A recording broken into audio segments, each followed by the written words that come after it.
on Claritin. I was okay. So all you have to do is stay on Claritin. I won't do that. I can't. It's crazy.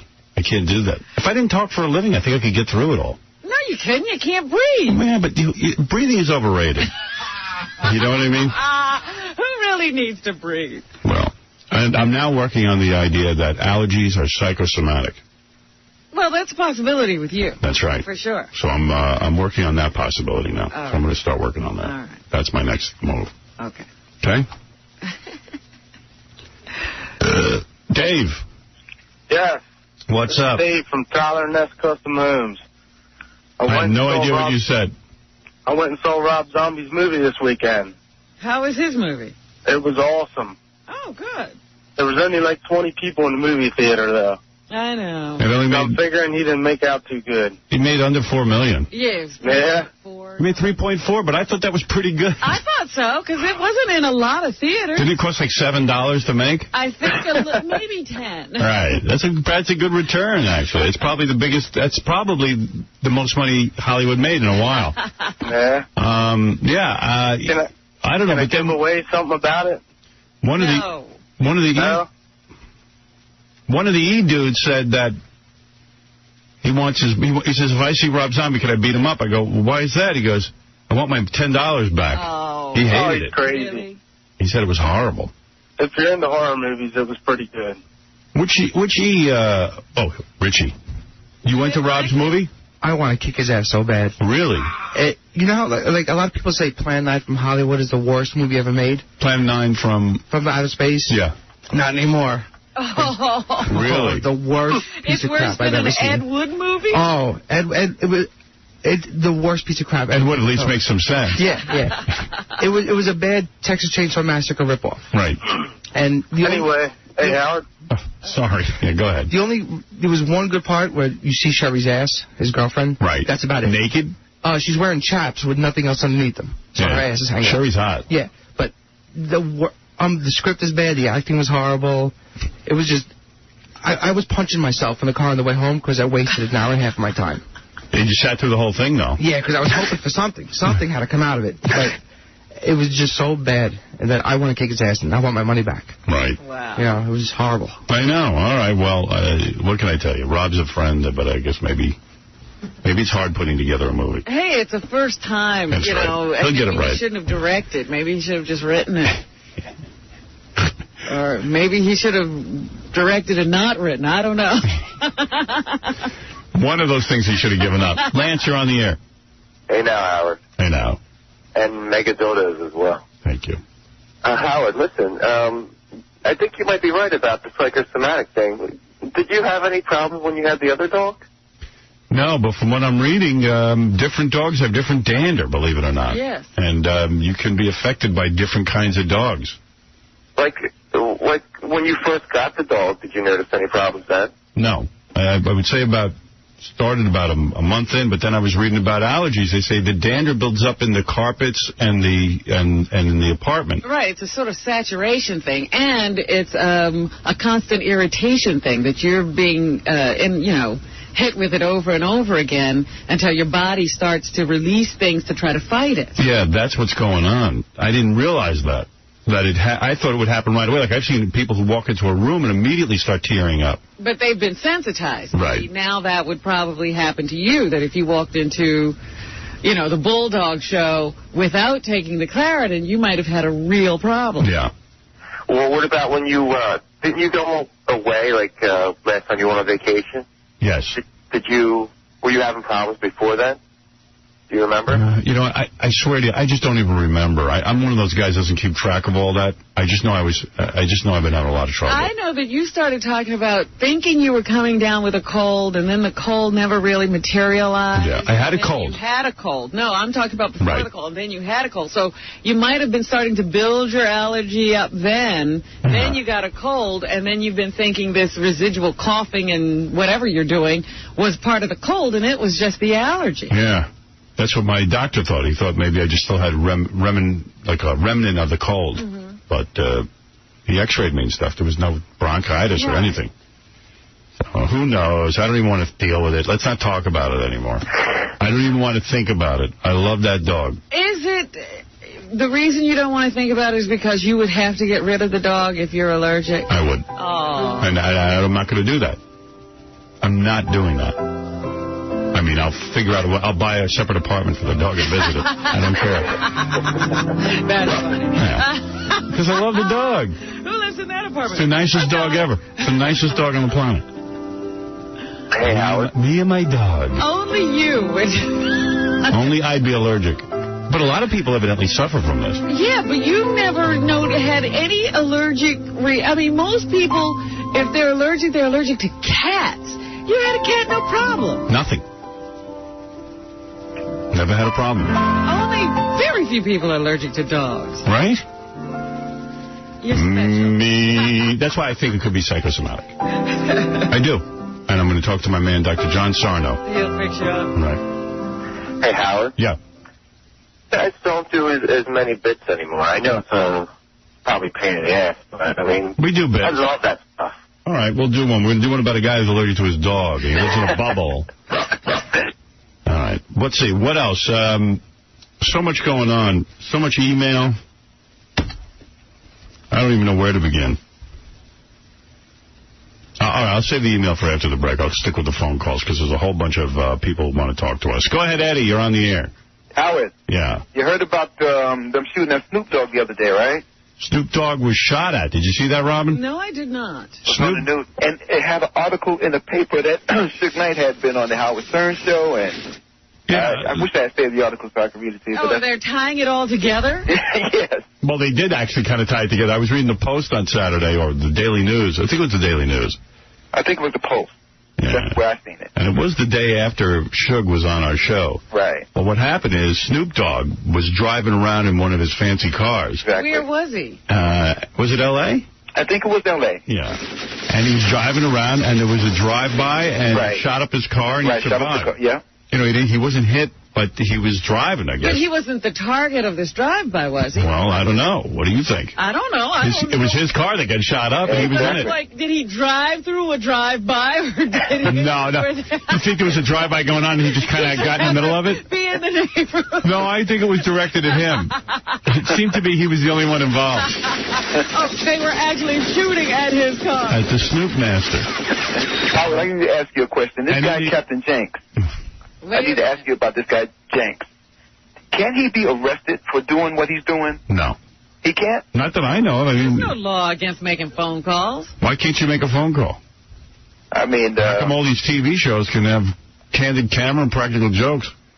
Yeah, but he does it at really inopportune times, you know. Well, how else would you do it? I mean, when else would you do it? Well, I just asked. I'm not sure. I just had to ask. Right. No, I don't think he could be arrested for that. Okay. No, this is not Iraq. Right. Thank you. Thanks, Howard. What's the offense? Making phone calls to news organizations that don't check their sources? They should be arrested, not Yeah. If anybody's going to be arrested. Yeah, arrest Fox News and MSNBC. Anyway, so I don't know what I was talking about. We were talking about Snoop Dogg. Yeah, so Snoop Dogg's driving around, gets shot up. So then in the article they go, and by the way, Suge Knight was on the Howard Stern show yesterday screaming about how Snoop Dogg's his son because he effed Snoop Dogg's mother and all this other stuff. And they were linking, they weren't saying that it was Suge Knight. But it was just coincidental that Suge Knight should be disparaging him on the air, and then he gets shot. And they were saying, lest anyone thinks rap wars are over. They're not. That's all. Do you think Suge had anything? Did it cross your mind? I don't know. Hey, what do I know? It was kind of a weird coincidence. Yeah. Maybe someone took the opportunity after they heard Suge, but I don't think it was Suge. Because Suge was just saying, we should have the whole tournament where you put every rapper who has a problem with him in a steel cage with him, and he'll fight them all. I mean, I think Suge was making the point on our show that he doesn't want to kill these guys, just wants to beat them up. Right. So there you go. Dan, you're on the air. All right. Dan? Hey, what's going on? Hey. How you doing? Good. Who's this? Howard. You're not Howard. All right. Thanks for the call, Dan. All right. There you go. Missed your opportunity. Very important. Gavin, go ahead. Hey, Howard. How you doing? Hey. Listen, man, I've been on Claritin for 2 years. It's not that bad. Where are you taking it? I'm thinking it because, I have allergies. I got 4 cats and 1 dog. and I'm telling you, Howard, I was listening to you. I had the same exact symptoms you had for 6 months. I couldn't breathe. I was coughing all the time. I felt dizzy. I felt dizzy all the time. And I started taking it. I feel fine. What's the big deal? Just take the Claritin. I'm not a guy who takes medications. I don't like the feeling. Well, yeah, but no, you get used to it. You get used to it after 3 weeks. What does it make you feel? Normal. It just says that you don't feel right. It makes you feel speedy at first. Yeah, I don't take medication. It's not like you. Yeah, okay, but look, what if something ever happens to you? You have to take medication, just like now. Well, then I'll do it. But this is something that I can't, I can control. No, I understand. Yeah. All right. But, if you love the dog, you should still take it. There's something very wrong with people who love their dog so much that they're willing to take medications and suffer through not being able to breathe. Another type of dog? Yeah, you know what? Maybe I'm just never going to own a dog. That's the problem. Howard, who's the most scariest interview you ever had? Scariest interview? The most violent, who acted the most irrational towards you? Maybe Gary Busey. I don't know. Gary Busey? Yeah, right. Mr. T, I think. Robin or something? I thought Mr. T might have been the scariest one. That was a weird I heard that. I thought he was going to rip your head off. I think if I hadn't sort of calmed him down a little bit, I think he would have beaten my ass. I think he would have beaten my ass. Yeah, if you had continued whatever line got him into that state, he might not be here. I've spoken to him since, and he said he was only kidding around, but I know he wasn't. Yeah, there was a look in his eye that was not faked. And did Bruce Dern react? I never had Bruce Dern. Who am I thinking about? Maybe Robert Blake? Did he? Robert Blake was nuts. Okay, if I'm going to give you my top scariest interviews, it was Mr. T. Robert Blake was definitely going to kick my ass. He looked at me and said, "What do you think I am? You're a monkey?" What did you say to him to make him do that? I go, "Dude, I'm not saying you, I kind of backed off because he was going to kick my ass." No, but what got him upset was that we were talking to each other and not him. Yeah, he was being left out because obviously he didn't like it when he was a little boy and his mother and father would talk and he would be left out. So we went right into some scary he turned out well. Oh, we have the tape, don't we?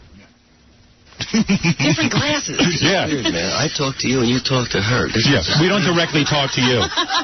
It's all about us. You ask me a question, and then before I answer it, you answer it to her. Yeah, well, it's a three-way conversation. No, it isn't. Yeah. It's a two-way conversation. Oh, come on, Robert. Stay with me on this. No, you stay with me. John List, so he kills his whole family. Yeah, stay over here for a second. I can't. It's too disturbing. It's hard for me to look at people. It's hard for me to communicate with people. It's hard for me to talk to you when you're talking to her. No, just talk to the side of my head. No. Yes. Why don't you talk to the people out there and we'll talk to each other? Wait a second. You've got the wrong guy here. Hey, you're a good actor, man. Take it easy. I'll talk to him. What's your name? You talk to Jackie, I'll talk to Robin. I don't know what they're about, but what do you want to talk about with me? All right, here, wait a second. You ask me a question, I'll answer it. Or I'll ask you a question. Robert. Hey, shut up. I'm talking to him.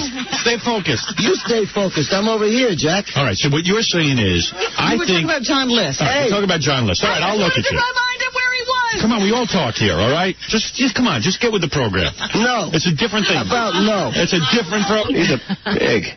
Do you prefer to give flowers or get flowers? I prefer to give, but who the hell wants to get them? Have you ever been involved in a fight in the street? Yeah. Oh, you're manly. Well, I answered that yes, too, and I was 43% gay. Yeah. Have you ever swung... Well, you know what the fight was over?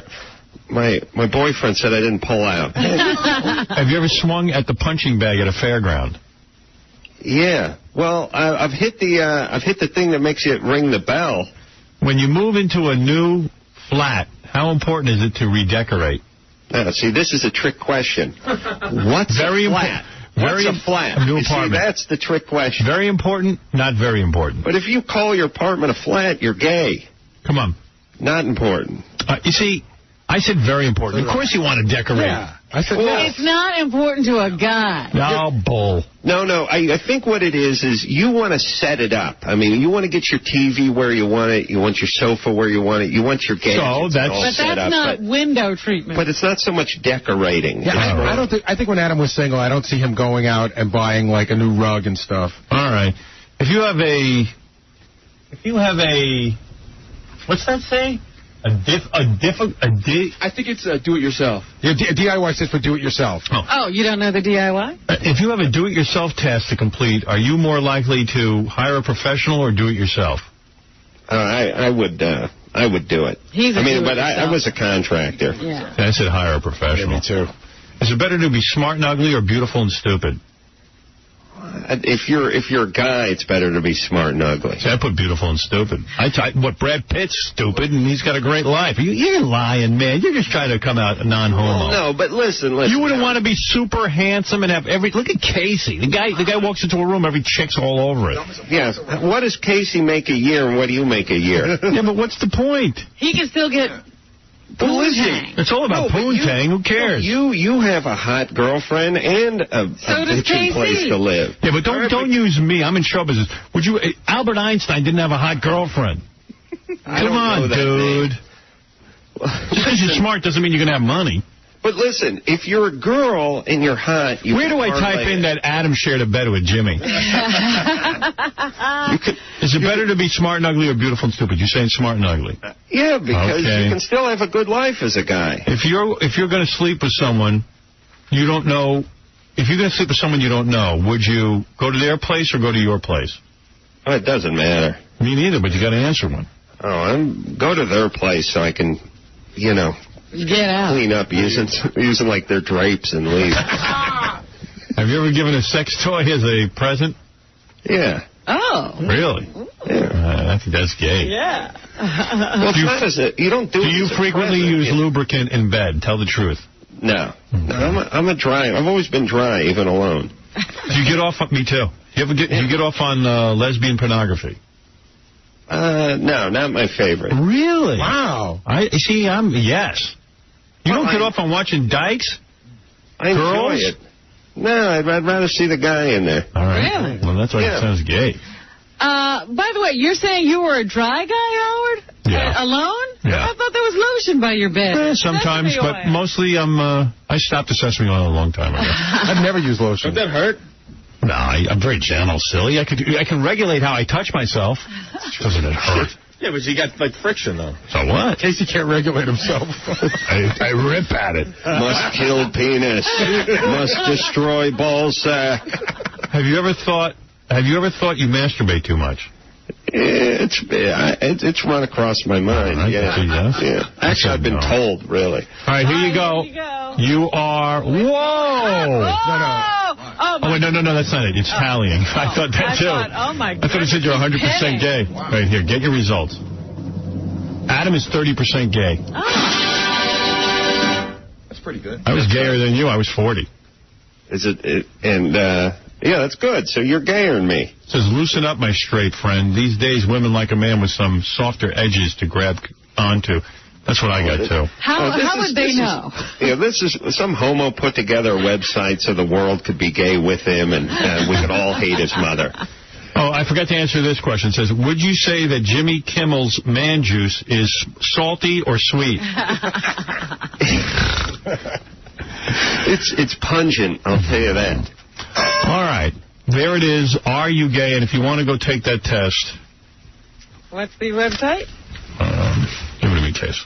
So, Howard, if anything ever happens with us, like, let's say, next week in Vegas, it'll be your fault because you're 40% gay. Yep. So I was drawn in. Do you think that has any correlation to if you were on a desert island with a bunch of men?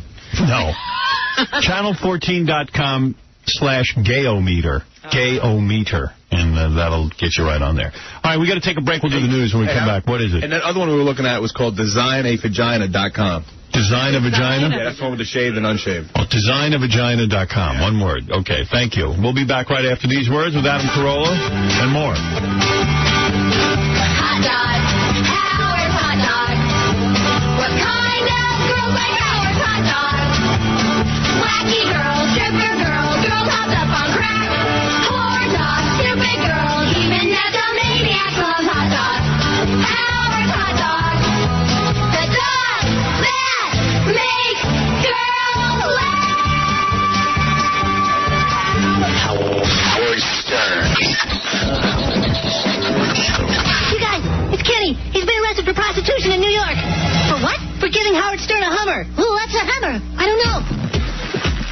Hey, now. You there, Adam? Oh, yeah. Hey, now. Watch Crank Yankers Tuesday nights at 10 o'clock on Comedy Central. See Adam and the Man Show Tuesday nights on Comedy Central. I wish you were here live in the studio, because we sit and we talk about Gilbert Gottfried for a good 10, 15 minutes, and it's funny. Adam's not in on it. That's right. Hey, you know, people mistake me for him all the time. You do have similar look. Yeah. Thanks. Way to go. I look like Joey Ramone. Well, you look like somebody famous. Hey, yeah, you look like Gilbert Gottfried. You look like a rock star. I look like a guy who does the voice of a toaster. We're going to be doing our show from the Hard Rock Hotel and Casino April 22nd through the 24th. In fact, Adam will be one of the people visiting us. And also we'll be playing Win Fred's Money, $10,000 prize, and then we're going to put it up at the blackjack table. Sponsored by Permatex. No touch, wet and protect, the fast, wetter tire shine thing. No touch, spray on the love. No touch, spray on the love and walk away. That was my policy in college. Spray on the love and walk away? That's right. Nice. A lot of guys had that policy. Yeah. Hey, Robin, what's in the news? Well, first of all, first your theme song. The theme. Would you like to sing a tune? Would you like to chase your... All right. Enough. Thank you. I don't know when to stop. People were writing in that they needed to hear it longer. I was telling you last week about this guy who would grab women off the street and hold them in a dungeon for months to years and sexually abuse them. Yeah. Well, the family of the last victim, this 16-year-old girl, say she's a shell of her former self. She's completely traumatized, won't look anybody in the eye, and is just afraid of everything. And this guy was a real freak. He had a whole lair. Definitely like Silence of the Lambs. Very definitely. And he had a wife up until 1999 who was a beloved daycare worker. And did she know what was going on at all? Well, that's what they're wondering. They said there's no way she could, because this was right under the house. There's no way she couldn't have known what was going on when he was keeping women for all that time, and sometimes they were screaming or whatever. She had to know. So they're trying to figure that all out now because he's been doing this for years. 4 women so far have come forward to say they were victims of this guy. His name is 𝗦𝗵cie𝗄𝗿𝗱. He's 67. I just want to say one thing. As horny and as hard up as I ever was, I never locked anybody underneath my house.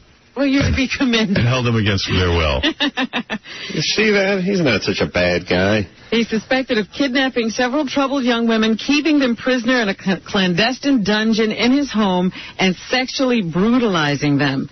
At least 4 women have now said they were held as prisoners independently, or held as prisoners by this independently wealthy retired handyman. I just want to say, all the women I ever had sex with, I never really held onto them once I was done with the sex. You let them go. They were at my house 5 minutes and then they left. You know, when you hear retired handyman, you always know there's trouble after that sentence. Should we investigate all retired handymen? Yeah, I think we should. And listen, that bitch wife of his needs to hang right next to him. That's right. Dig her up and hang her. Oh, she's dead? Yes. Oh, good. Cops are now looking into the possibility that his wife worked in tandem with him, helping him snatch girls off the street. Adam, weren't you a handyman? Yeah. Sure I was. Wait a minute. Hey, Ramon, you're on the air. Go ahead. Hey, baby, I took that test that you just took. I scored 110%. 110. He broke the scale. You're way gay. Eugene. Oh, Eugene's not there. Eddie, what's up?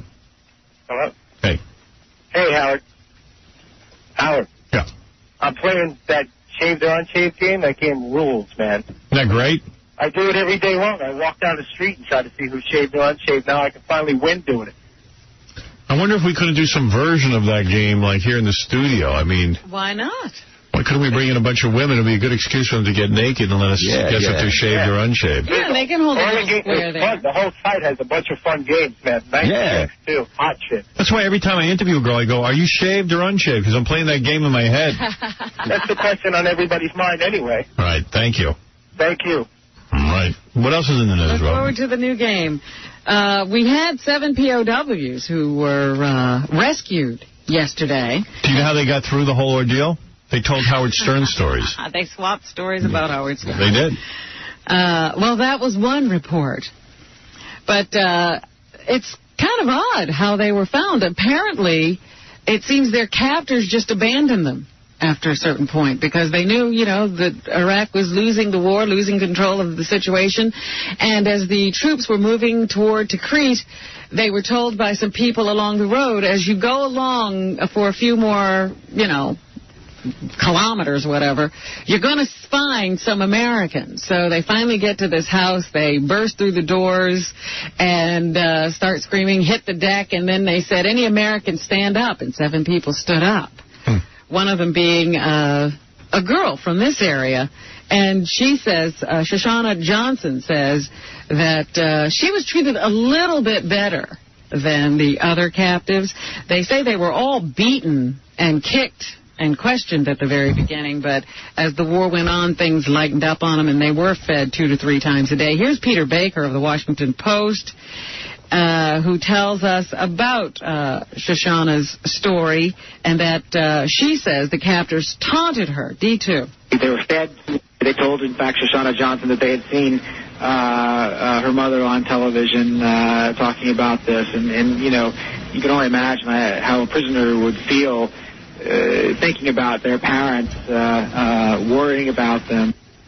I wonder if they played the shaved or unshaved game while they were in captivity. I saw the whole story. She got home and they're just like, "Thank you, Jesus, thank you." But I always find it ironic. Like, why did God, let her get abducted and unshaved in the first place? Well, if you're going to go down that road, why is God having us in a war? You could ask that question all day long. Yeah. Oh, yeah, okay, right. No, I know. All right, why did he have the World Trade Center fall?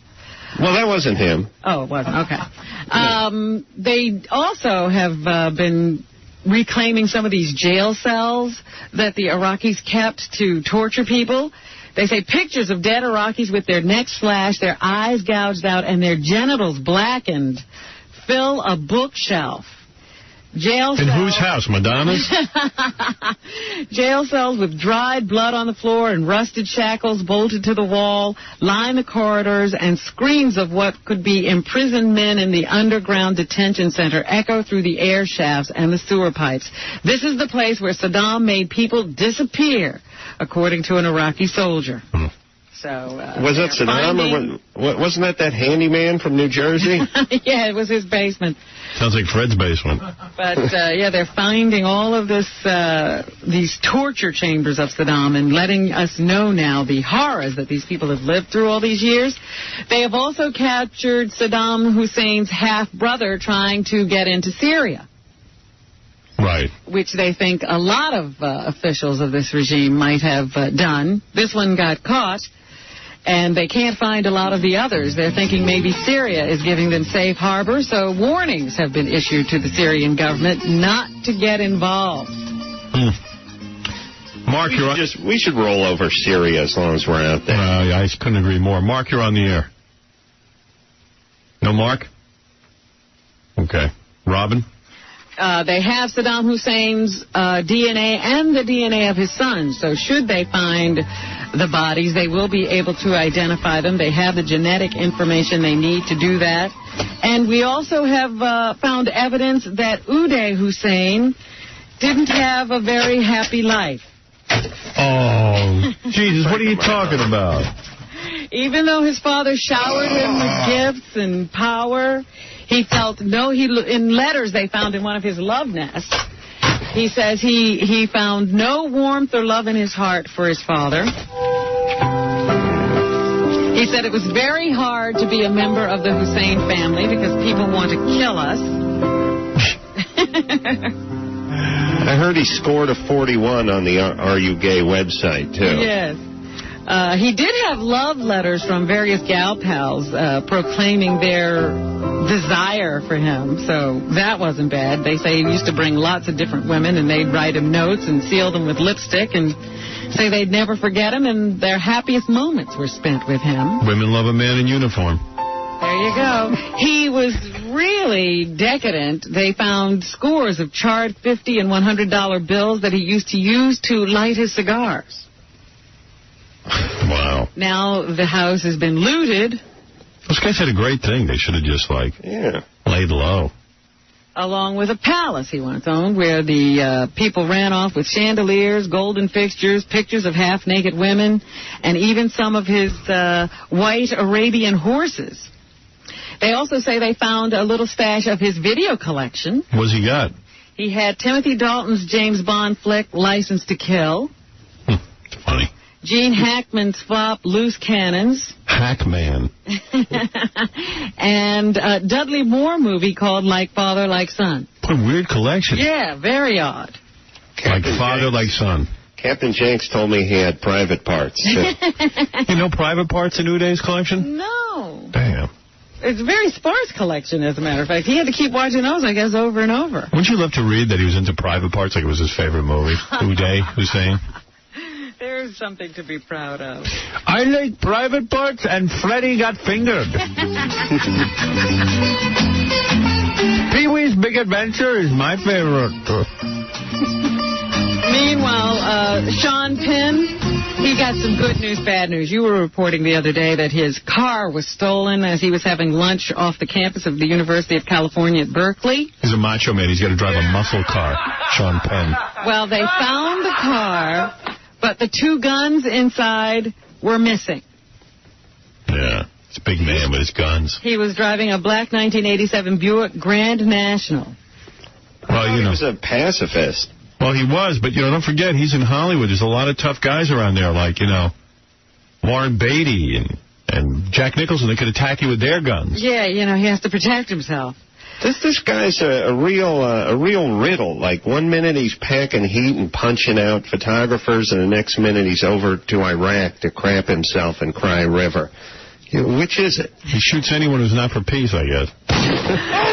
That's right. There were 2 guns in the car, a handgun and a Smith & Wesson revolver. Penn had permits for both of them. There you go. So he wasn't carrying illegally. The new cigarette ban in New York has gotten someone killed.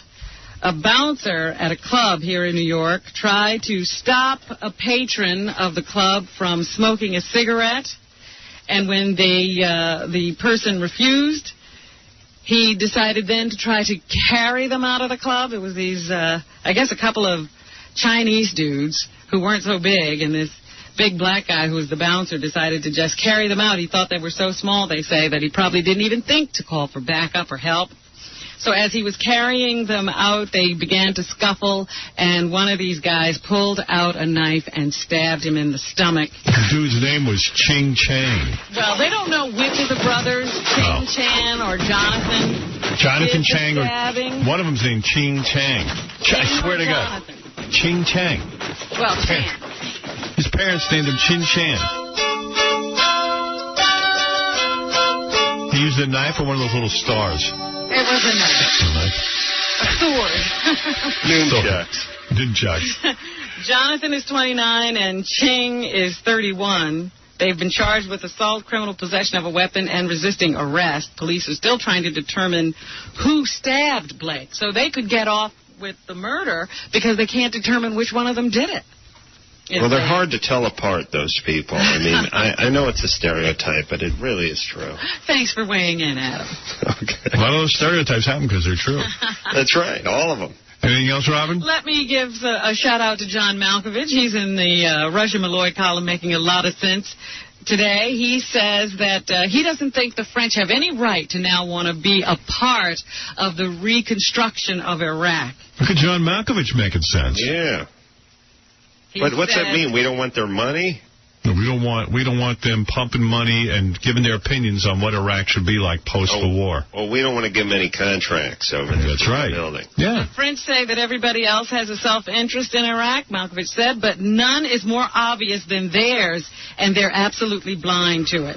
He says he doesn't pay much. He loves Europe. He lives there a lot of the time. He has a lot of European friends. But he says when they start talking about politics, he doesn't bother to listen because if they knew so much, why Franco? Why totalitarianism? Why fascism? Yeah. Tony, you're on the air. Why the beret? Hey, Howard, how are you? Yeah. Hey, what's up? My brother was out to dinner with the President Putin and the President of France and Germany on Friday night in St. Petersburg. And the reason why he was invited was the owner of the restaurant wanted to surround the restaurant with, I guess, upstanding people of Russia. Your brother was at dinner with Vladimir Putin? And yeah, Putin and the President of France and the President of Germany. Those guys are all here in the United States? No, in St. Petersburg, Russia. Oh, okay. So my brother got the wise idea of ordering freedom fries, and security quickly threw him out. Yeah, you know what? Really? Probably a good idea. No freedom fries on the menu. Yeah. Where were they? At a Burger King? You can't order fries at a nice restaurant. Freedom fries. That's why his brother's a nutnik. They threw him right out. They knew they had a problem on their hands. What else is in the news, Rob? Number one at the box office this weekend, Anger Management. The Adam Sandler, Jack Nicholson film. It made $44.5 million. Well, I've talked about this already. I'm not going to say any more. Well, here's Adam Sandler to talk about it. Here he is on the last in the film and making the script right for Jack Nicholson. A1. Every line or every other line, we're trying to make you laugh. So,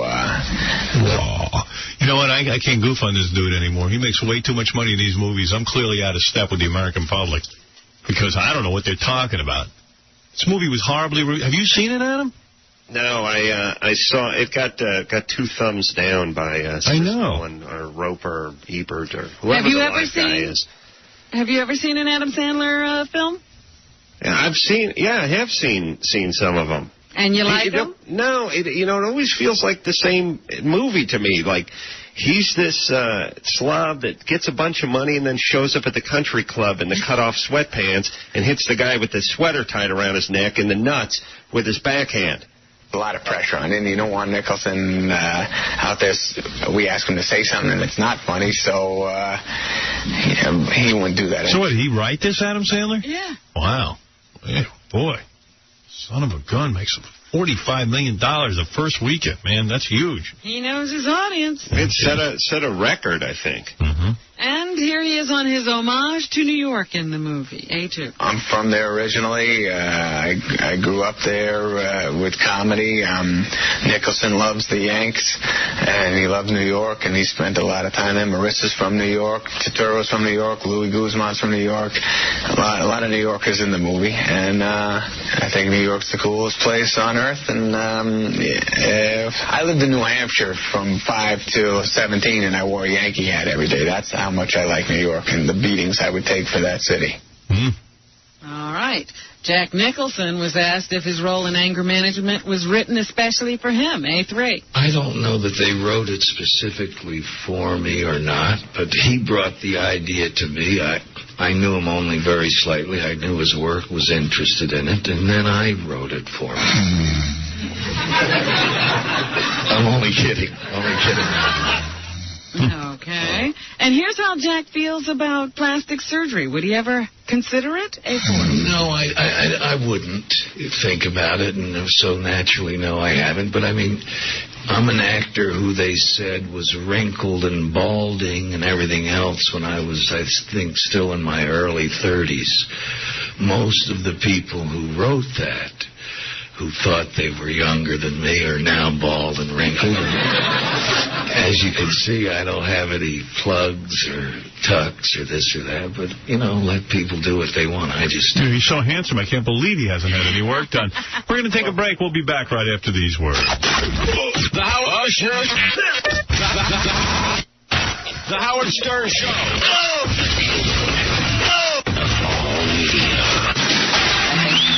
Part of that success is due. My dear friend Adam Carolla is here. All right, honey, enough. Watch Crank Yankers Tuesday nights at 10 o'clock on Comedy Central. That is Adam's show. And see Adam and the Man Show Tuesday nights on Comedy Central. I think one of them's Sunday nights. Yeah. I think the Man Show's Sunday night. All right. It says Tuesday night. I don't know why. We'll be doing our show from the Hard Rock Hotel and Casino April 22nd through the 24th. Check us out. We're going to be real bad. Real bad. Are you going to see your old friend Melanie Griffith while she's in town? What do you mean? Is she in town when we're in town? She's going to be, I'm talking about here. We're here all the time. Well, she's here. Her husband is in 9 on Broadway, and now she has announced that she'll be taking over the role of Roxy, whoever, in Chicago. I don't know. She doesn't get in touch with me. She doesn't want some of my man meat. She's going to join the show on July 11th. I thought she might have called. No, as a matter of fact, I will be seeing her, and I'll probably be banging her after the show, yeah. Okay. Look for me in her dressing room. And Sharon Osbourne, she just, she gets cancer, she gets cured of cancer, she goes right on. You know that woman she's arguing with about that necklace that she gave away at her... charity event? Well, yeah, that was also her renewal of vows event. Mm-hmm. Well, apparently they ran into each other either, outside of a restaurant or something, and they actually got into a fight, like a physical fight. Huh. By the way, Ozzy thought they were getting married for the first time. He'd never seen that woman before. So they've both, Sharon and the woman, have called the police and filed reports on each other about the incident. They're each charging the other with starting the fight. So. Aren't they like the hugest stars now still? The Osbournes. I mean, I can't believe I blew it with that show. It was your idea, right? Oh, my God. I begged them to do it. And Are You Hot or Not was your idea, right? Well, yeah, but you want to know something? I never sue, but the Are You Hot thing just made me berserk when one of my guys went off and just took the idea. Scott Einziger. Oh, yeah. And also, and then hired Jackie, you know what I mean? Just for one shot, but even still, it was just rubbing it in my face. I mean, hey, shame on me for, perhaps talking about the idea on the air for the Osbournes and stuff, but I don't even care. It's their life. Let them go do it with whoever they want. This thing was my idea. You know what I mean? This whole show. Yeah, at least the Osbournes invented themselves. Right. I mean, I just thought to videotape them. The thing with this show, Are You Hot, is I had it sold to Showtime. That's what's killing me. You know what I mean? You're going to get money out of it, aren't you? Oh, hopefully. You got to win. Got to win. Yeah, got to win. You got a case. I think I do. Well, thank you, Adam. When did you become a legal expert? He's a judge. Yeah. Adam's a part-time judge and handyman. Oh, I hope you'll be handling the case then. That's right. And speaking of court, John Popper will be in court. He was arrested last weekend and charged with misdemeanor pot possession in Nolan County, Texas. I can't believe it. Yeah, John? Tom Popper? Smoking pot? A blues musician? It's crazy. Hold on. What's the world coming to? Where is he? Down in Nolan, Texas. Well, he got his stomach stable, and he actually disappeared. You can't see him. He's right there. Yeah. Bob Dylan, Willie Nelson, and Steve Winwood will join the Dead for the group's first summer tour since Jerry Garcia's death. They joined the Dead in like 87. I'm not talking about the band. I mean, they actually They're died. real Dead. Yeah. The music legends will hook up with the Dead at various points on the tour, which kicks off on June 15th in Tennessee. So you can see some version of the Dead this summer. Rob Zombie has a movie out. It didn't do really, really great this weekend, but it was in the top 10. I think he did a lot better than we all thought. Made $3 million. And since he is into the macabre, he was asked if there is anything unusual in his personal collection. See one. Probably the best thing I have is I have a lot of dead stuff, and I have like the polar bear from the Addams Family TV show.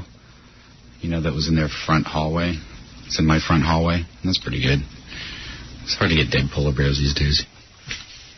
Rob. Is that a real dead polar bear? It's not stuffed? Or a mock of one? No, it's a real stuffed polar bear. Wow. Yeah. I never knew they used the real stuff on TV. Rob's sounding more normal these days. You notice that? He's not as angry or anything. I don't like that. And finally today, Faith Hill was interviewed by Jules Asner on Revealed. I'd like to have a stuffed one of her in my home. That show, yeah. Well, here Faith talks about what it was like for her to meet her birth mother. I didn't know she was adopted. Was it what you wanted it to be? Shocking would probably be the best word to describe the first moment that I saw her. Just kind of shocking in a way. I bet her real mom's hot. You think? Shocking. I went to see my real mom, and she was a Negro. Hey, that's not real. You know, this is so, how can I process? That's got to be weird to be adopted and to meet your real mom. And to be really famous. Now you're going to meet your mom. Do you think her mom tracked her down, or do you think she tracked her mom down? She probably tracked her mom down, but now her mom's going to spend the rest of her life tracking her down. You're like, holy crap, my daughter's Faith Hill? I can't believe I gave away Faith Hill. I can't believe I gave away Faith Hill. What's wrong with me? I'm going to tag, like, if I crank out a few kids and give them away, I'm going to tag them just in case they hit. Yeah, I'd be like, you know... And what if the other kids she has are ne'er-do-wells and I know. gave away Faith Hill? I'd be like, oh, my God, I mean... I thought my kids would grow up to be strippers at best. Yeah. My kid's Faith Hill. If I knew you were going to be Faith Hill, I never would have given you away. I'd have given away the rest of them. I thought you'd be a junkie living on my sofa until you're 38. Hold on a second. Hey, Devin. Devin? Yeah? Hi, how are you? Good. How's it going? All right. Is this Howard? Yes, it is. Well, it's very nice to talk to you. What can I do for you? I want to come on your show. An exotic dancer. Yeah. I work at Max 2 in Massachusetts, and I do the most incredible two-girl dance that you'd ever want to see. Is this the girl that we were talking about the other day? This is the girl who sent us a picture because she wanted to be on some other... to do lesbian stuff. Yeah, something Yeah, else. Hey, honey, can I tell you something? Sure. We're having I saw your picture. Okay. You've got a smoking body. Yeah? And your body is, you're a beautiful girl, but I think your body's better than your face. It is not better than my face. Oh, I think your body is... on the show, you gave me an 8 out of a 10. Yeah, I think your body is much better than your face. You haven't seen me in person. Well, you did once, but that was 4 years ago. Can I ask you to do me a favor and enter a different contest where you can win $25,000? Oh. I saw you. Okay, just tell me what the contest is. All right, here's the contest. We're going to have 10 women compete. Okay. You come out in a bathing suit. Okay. We're going to do this in Vegas, so we'll fly you to Vegas. In Vegas? Yeah. Perfect. Okay. You go out there. You walk out in your bathing suit. We put something over your head. I don't know what to hide your head because I want guys to evaluate your body without seeing your face. Okay. Then I want to take off whatever I got on your face and evaluate your face. Okay. The combined score, Right. the highest score is going to win $25,000 compliments at Trim Spa. I would love to do that. Okay, you're in. Because I saw your picture and I think it was... He thinks you'd be a good contestant. And you will be Miss Butterface. We call that, Butterface. Miss Butterface? That doesn't sound very nice. But it's $25,000. Okay, then I would love to do that. And I think you're perfect for it. I saw your picture. I'm not saying you're going to win, but I think you got a good shot. It's only competing against between 5 other or 6 other women or something like that. But the funny thing is that I sent my photo in, and out of 500 girls, you guys picked me down to the top 4 to be in the lesbian dating game. But I went to St. Martin, and I wasn't able to be on the lesbian. Well, I got a better one for right, Gary. You saw her picture. I absolutely agree. I think you would do very well in the contest. I love contests. You have a smoking body. Smoking body, nice face, but not as good as your body. I love you. You haven't seen my face in 4 years, Howard. And last time we I got saw an the 8 out of picture. 10. Now it's a 10 out of a 10. All right. What'd you do to your face in the last 4 years? What happened to your face in 4 years? Put it this way. I've been working out a lot. I went down from 125 pounds to 110 pounds. I have a lot going on my plate right now. I'll tell you what. You've been doing a lot of coke, really, is what's been going on. I don't do drugs, and I don't drink either, Howard. What is it, Gary? What is it? I think you're good for the contest, but why don't you send me a picture of you currently? I'll give you an email. That's her picture. Oh, that's current? That's her, the blonde, right? You should enter. The lesbian dating game. Yeah, You guys picked me from 500 it's exactly down what to you're the top talking about. We think I'm you're the one that's in the pink lacy dress. Yes or no? With Honey. the straight hair, with a kick-ass body and the great tan. That's me. We're not mistaken you. We saw it. We saw you, and we think you're great for Miss Butterface. Okay, then I will do the contest. And we think you have an excellent shot at winning $25,000. And even if I don't win, it's a trip to Vegas. That's a trip to Vegas. She sent a bunch of pictures, right, Devin? Yes. I sent you guys about 10 or 12 photos. Yeah, I saw 2. It was the curly hair and the straight hair. She sent us like 10 pictures. Yeah. I only saw 2. But you know who I am. Am I thinking of the right show? Yes. No. I only gave you 2, but there was like 10 that she sent. I want to see all 10. I'm the one that's in the pink lacy dress. The 2 that you've seen were the best ones. The ones in her jeans. Yeah. There were a couple where she was like bending down and her hair was covering her face, so we could show them to you. Yeah. That's her. I've seen No, but the one with the pink lacy dress, those are the hottest of the hot that I've recently taken, and those are only about a month old. And Ron, let me make one other point. When you listen to her now, do you understand why there's no chicks allowed in the country club? What do you mean chicks allowed? In what country club? Devin, this is Adam speaking. I'm going to be down in Vegas, too, and I got my own little competition going. We take all 5 contestants, we leave the pillowcase on their head, but we put a hole in it, okay? Right. Then you guys come up to my room, and I can definitively tell who gives the best oral. And it won't be based on race or creed. I only give oral sex to religion. Oh, really? Oh, really? Well, Adam's hung like a woman. Yeah. All right, baby, Adam, listen. I think you're out of luck. Devin, I'm glad you called in. I'm going to enter you in the contest. Let me put you on hold so we can get all the details. Great, thank you so much. All right, Devin, good luck for the $25,000 prize. And even not, I'm going to have fun, because I have fun wherever I go. You bet, Devin. And we'll see you in Vegas. See you in Vegas. Talk to you later, Robin. All right. I think she's perfect for the Miss Butterface contest, and I believe she will be at least in the top 2. I truly do. I've seen her pictures. She has the greatest body. Smoking body, and the crowd will gasp when they pull the bag off her head. Well, I still say there's somebody out there. We haven't found the definitive winner. Well, you can write to contest@howardstern.com or check howardstern.com for more information, and make sure you remember Trim Spot. And don't forget the $100,000 bet. Go to goldenpalace.com. For the big $100,000 bet we'll be doing there. Artie's going to be playing a woman in basketball, and all that happens at the Hard Rock Hotel and Casino, April 22nd through the 24th. Anything else in the news, Robin? That's what's happening. Thank you, Robin. Hey, Adam. Howard. I don't think I have to say this, but, well, I won't say it. Forget it. You know, brother. You know, brother, you're the best. Thanks, buddy. All right, listen, watch. God, this girl is going to take the whole contest. I'm looking at her Howard, are you worried that some of them may mess their face up intentionally with like a soldering iron or something? It wouldn't be the first time. You know, that's $25,000. Boy, this girl's got some body. I wish you could see this. Oh, she is going to win. No, maybe not, though. I've seen some others, too. Yeah, you never can tell when you see him in person. She's perfect. She's coming, huh? She has no clue. No. Hey, who cares? Well, you know, when she was describing herself, she did say great body and great tan. She didn't say great face. She does have a great body. Yeah, that's stripper for, like, great personality. It always means they're ugly.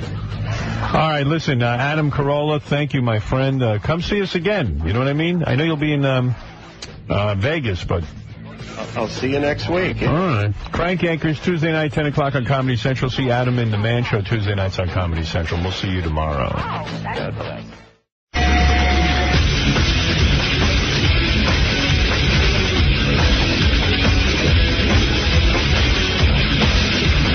Hey now. Hey now, hey now, hey now. Good morning, everybody. Welcome. And it's Thursday. Hey now. Here at Howard 100 and Howard 101. And how are you? You know, I've been reading. I didn't get to hear Cabby's show last night here on Howard 101. Email reaction to Debbie Schuchel's show, and it's split 50-50. Really? Well, that sounds like a Debbie reaction. Holy shit, Howard, this broad is a home fucking run. I'm sitting here listening to this lunatic drone and screech in the obnoxious Michigan bleat, and I'm fascinated. I can't turn her off. She's absolutely one of the most compelling radio shows I've ever heard. She's insane. So this guy really likes Debbie Schuchel. Look at the crazy things she's saying. Rambo is the greatest movie ever. We need more real. One guy called up and told her to take Al-Qaeda, the nukes, George Bush, Hezbollah, Israel, and her conspiracies, and stick them all up her vagina. Don't get me wrong, I'm a huge Pharrell fan, but you got to find a permanent spot on the schedule for Debbie Schuchel. And then in the next breath, this one. Howard, why the fuck did you put this cunt, Debbie Schuchel, on your channel with her fucking right-wing Republican propaganda bullshit? You're turning your channels into Fox News now. Get rid of that whore. You know, I was drunk and I was just getting to learn my computer. I'm sorry. That was Artie's. Number 3, Debbie was spot on with a lot of what she said. I respect her views, and she carried herself well throughout the entire night. She had a great sense of humor when she was pranked by several of the listeners.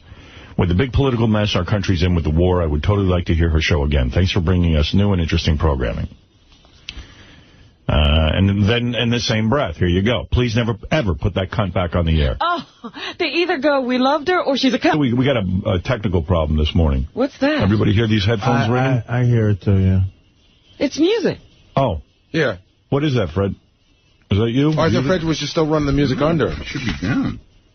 Fred's always the culprit. And he always acts surprised. What? Me? What, that me? No, because I have all the pots down that I need to have down. Here. I'm still hearing something. You got anything in queue? You got something in queue? No, sir. Want to come? Yes, sir. You got his queue mic up? Want to come and check my board? Yes. Come. I'm going to come check Come you. now. Howard, Come now, loudmouth. Do you have anything in queue by any chance? I'm just... No. Okay. And do you have his cue mic? Yeah, I'm telling you, it'll stop. It'll stop in a minute. There's something going on over there. My hands are off the board, okay? No, it's you. Yeah, it's got to be. It can't be. It can't be. Well, come over and find it then. Put your feet up, too. Oh, okay, here we go. Put your feet up. I don't trust you. Why don't I put my dick in your ass, too? Hey, Scott, could you take a look at Fred's board or mine and see if there's a problem? I mean, don't respond to a technical problem anytime. They're all done, right? What happened? What happened? Dude, It went off. I'll fully fess up, Fred. You're not the man. It's all me. Was it you? I'm so sorry, guys. Where's my apology? What is it? Where's my apology? I say it's Fred. It's always iPod. Was it your iPod, Artie? I would never let Fred take the rap. It was my iPod. It was your iPod. Wow. I came in with my iPod on. It was still on. All right, Fred, I'm sorry. No, I know it's either me or Fred if there's a problem. Yeah. Now, that one I was totally not guilty. All right, you...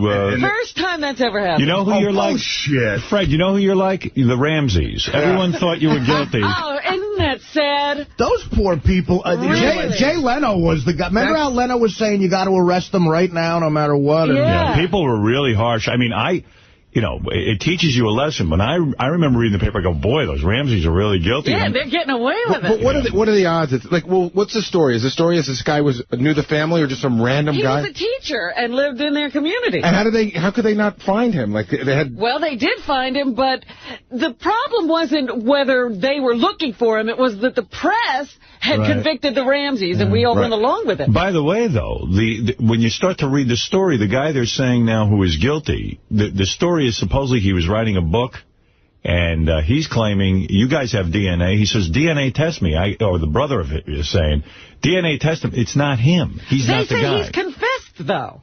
They say that they say he knew details of the 𝗵𝗵 killing that only the killer could know. See, I heard on the news this morning, what I heard was that he said he was in love with her. He said that he went over there to kidnap her, and he left a ransom note. And it was an accident. And it was an accident that it just sort of went awry. I guess he fucking came by accident. Yeah, he accidentally strangled her, too. Right, but I don't know, like... Man, I feel... Didn't, Patsy Ramsey die? 2 months ago. Dead, and she... even when she died, I was like, I can't mourn for that woman. I think she killed her child. What an awful end to that story. Yeah, that family went through hell, and everyone thought they were guilty, and they had a young son. And they had to move from their community. And he was a pretty successful guy, but I'm sure his business got ruined. In fact, it's funny, when I was watching TV last night at 10 o'clock, NBC came on with the headlines, and they go...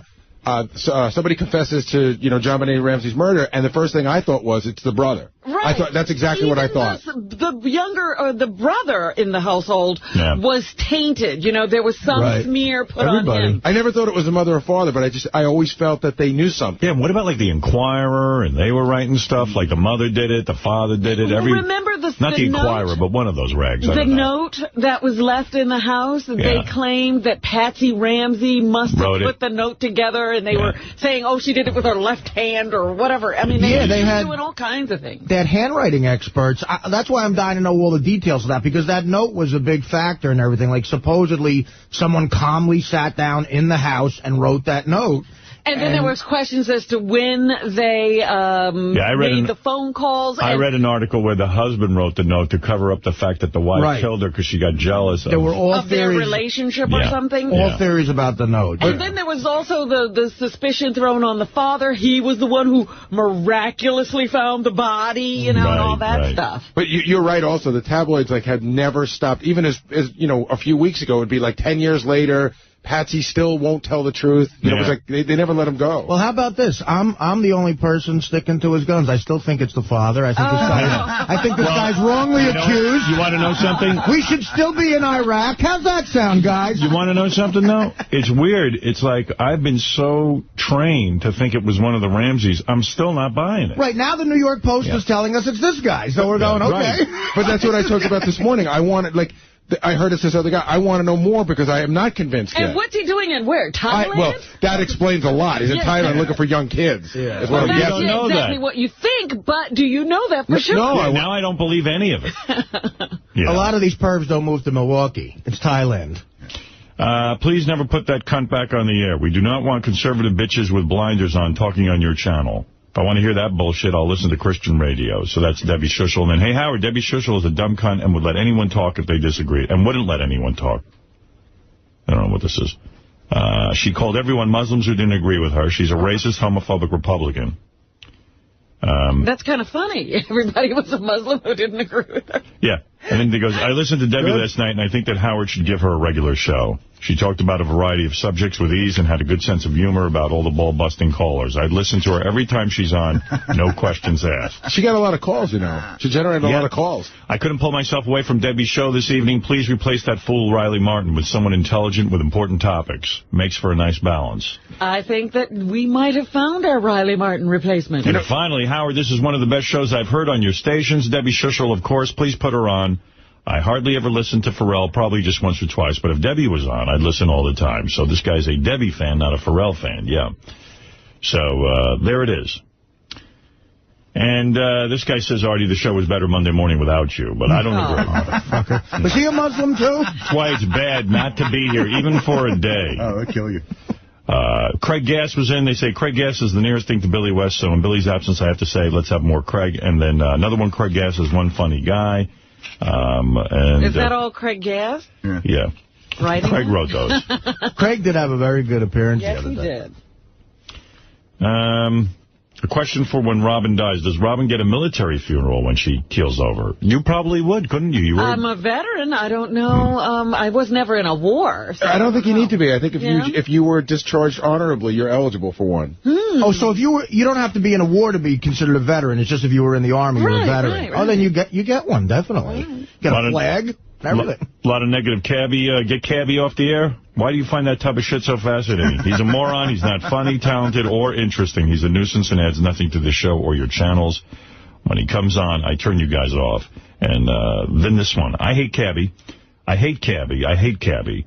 And we'll never listen to his show. I wish he was still in prison. Oh. Do you want to hear clips from his show, Howard? If you go to Gary Preview page 2. It's just from the night before last. We pulled, just cabbie being cabbie. I think we pulled the one where you called and he almost cries. Oh, yeah? I always liked them on the air. Well, it's always controversial when you put somebody on. But all you're talking about is Howard and jail, and that's not a niche. Yo, listen, I just got out of fucking jail. It's my first show, and so it's topical right this second. It's the jail show, really. It is the jail show, and I had a fucking great band on, and I'm going to have a porn whore later who's awesome. She's really hot, and she's done chicks with dicks, which I think is kind of bizarre. Yeah, and tomorrow he's going to get a tattoo on the air. Yeah, I'm going to get a tattoo on the air for one of the best tattoo artists in the world. Where? Where is he going to get a tattoo? Yeah, where would he have skin left? I'm also going to have, get this, Sam Hornish Jr. and... Who's that? I didn't know this till I was just watching the ESPY Awards on my TiVo.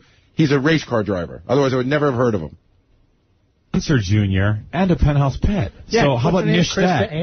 Krista Ann. How about that? Is that a niche? Let's see, a car racing guy, that's not Bubba, right? And a porn whore, that's not, what's Richard Christie's show with the whores, the porn girls? Or Bubba's show with the Penthouse pet? Listen, I've never interviewed a porn whore, so get over me. You're doing other people's shows. I'm not doing doing your own show. I'm not doing anybody else's show. I had 2 days to put something on the air, and you know what? I've been in prison for a year. You've had a year to decide what you're going to do, though. You've had a year to decide. I've had a year to decide while I was being tortured in a federal prison. Cut that bitch out! Because of your own fuck-up. Don't make it sound like somebody screwed you over. You screwed yourself over. Accept responsibility for being a fuck-up. Oh, wait. You did a year in jail. I did a year in jail, and I did my time. Like the corn song. I'm sorry. I lost that call. That was a good call. You should never have lost that guy. Why did he get rid of that guy? Yeah, that was compelling. That guy was a little unreasonable, but funny. There's a guy you want to keep on. I like that Cabby had a year to plan his program. Yeah, that guy, that's being a little hard on a guy. I got to tell you, that clip, if that's indicative of Cabby's show, I enjoyed it. Yeah, and Cabby's always stirring up trouble. It's great. Chris, you're on with Cabby and Brad. Cabby, do me a favor, man. Kill yourself. You're so full of fucking shit. You were in a country club. You're carrying around. You sucked on K-Rock. You suck now. When you come on Howard's show, you've been on twice. Okay. Well, I hope you keep your subscription. I mean, that's, the goal. Well, I will, because I know you're not going to last. So okay. I'll hang in there. I'm not going to last. I've been in radio 14 years. How am I not going to last? Yeah, we'll see. You're not going to last. How am I not going to last? Dude, you suck. Is that all you got? I suck? Yeah. I suck? Where are your offers, man? What's that? Where are all your offers? If Howard didn't put you on tonight, where would you be? You wouldn't be on the radio. I had an audition last week on a different venue. Oh, yeah, with K-Rock? Well, it's no longer called K-Rock. 3FM. Oh, okay. Well, thanks for giving them a plug. I didn't do it. Yeah. You listened then, too, didn't you? Because you're a big fucking fan, jackass. What am I? Huh? What am I? You're a big fan. I'm a big fan of what? Of me. You're such a fan. You take so much. You take so much time. You take so much time out of your day. You called in to tell me to kill myself. Oh yeah, kill yourself. Kill myself. Kill yourself. Kill yourself. You don't want to die. Why don't you preach SOD? Yes, SOD. You've turned your life around. You're giving Artie shit about his weight. You couldn't lose fucking 2 pounds. I lost 80 pounds. You went to prison and locked up. Yeah, because you were locked up. You've been locked up, haven't you? Never, pal. Yeah, you have. Yeah, that's a good point. Cabby's going to put that weight back on. Well, the guy hit it right on the head. Cabby's taking some credit for all the changes he's made, but he was locked up. Well, I'll tell you. They had to put him in a cage. I was in prison for 4 days, and that entire 4 days I didn't do drugs, drink, or eat much. Amazing. You got the same kind of control he had. You had to see it. L.A. County Jail, the meal was these noodles that was in this sauce. I couldn't even identify it. The guy doing 9 years next to me, I said, dude, you want the rest of my food? Thanks. He was like, oh, yeah, I like that. Double push. You're locked up in your mind right now with me. Oh, that's it. Yeah, you know what? I'm taking it off the TV because I think it's talking to me. Well, I've been there. That's you a good fucking loser. Thank you. Man, sometimes I've rubbed the fucking nubbin like 4 or 5 times a day. I'll squirt clear liquid. It'll look like... Oh, this is the part I tuned in. Where Kebby was talking about his masturbation. It was pretty hardcore. Some kind of super glue coming out. Yeah, I do it in public bathrooms. I did it here at the Sirius. You masturbated that much? Yeah, should I have said that? Oh, well, I guess I already did. Fuck it. No, okay, I had to break it in. I break in every building I go into. I'm almost 100% positive you jerked off in the old building when we were working at a radio station. Many times. Yeah. Oh, that's when I decided to call in. And now, where do you think he did it? Because I don't know. I want to avoid that area. Well, at K-Rock's bathroom, there was that one pubic hair stuck to the soap thing for a long time.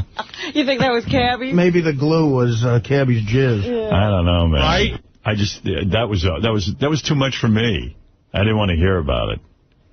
Natural gift that some people have, who are naturally interesting and understand how to edit themselves. Oh, it's the content. It's all content, my friend. Some of the worst announcers have been the most successful. Yeah. I'm going to give you an example. My father will back me up on this. Who was that guy on WOR, Dad, who gave the advice show? What was his name? Bernard? Meltzer. Yeah. The worst delivery I ever heard. But he was successful because he had information. And the people were what he basically was, he had some engineering background, and he started with a show where people would call in, they had problems at home. You have a hole in the wall, you have this, you have that. And suddenly I kept doing that, and I guess his ratings were fairly good, and then suddenly it branched out. I mean, he got a little bit over his head when he started to give financial advice, and then I think he went down to the toilet. All right, but the point is that you don't necessarily have to have the voice. Right. You got to be interesting. I never had the voice. I'm not a guy with a real... your voice developed terrific. Yes, but I'm not a guy who had a big delivery. You understand? Right. He willed himself to have a I willed voice. that voice. Right. There again, you hit it on it. You must be interesting. You have to have the gift of gab. My father said it. Right. Well, if it's all right with you, I'd love to be a show regular. And I definitely can... Well, I don't know about that. I haven't heard anything great. We've given you an opportunity to be interesting, and you haven't. For example, if you're on the air... Yes. You see, my father will listen to you because he listens to a lot of radio, and he'll evaluate you. All right. If I'm calling into your show, what is your name? My name's Paul. All right, Paul, I'm calling into your show, and I say to you, Paul, I'm confused. Give me an answer. What do you think about these Jews and their war in the Middle East? Now, how would you answer that? Well, I don't follow the political scene too much, but I... You're out. Nobody cares now. Make something up. You make something up. You have something. Even if you say, I want all the Jews dead, that's interesting. You got to have a point of view. Now, watch my father. You know what the point? You know what the point he made? Even if you know nothing about it, try to sound interesting. He could be wrong, but at least people will listen to you. Now, Dad, if I called into your radio show and I said, what about these Jews and what they're doing in Israel, what would you say? Who are you talking to? You. Well, I say this.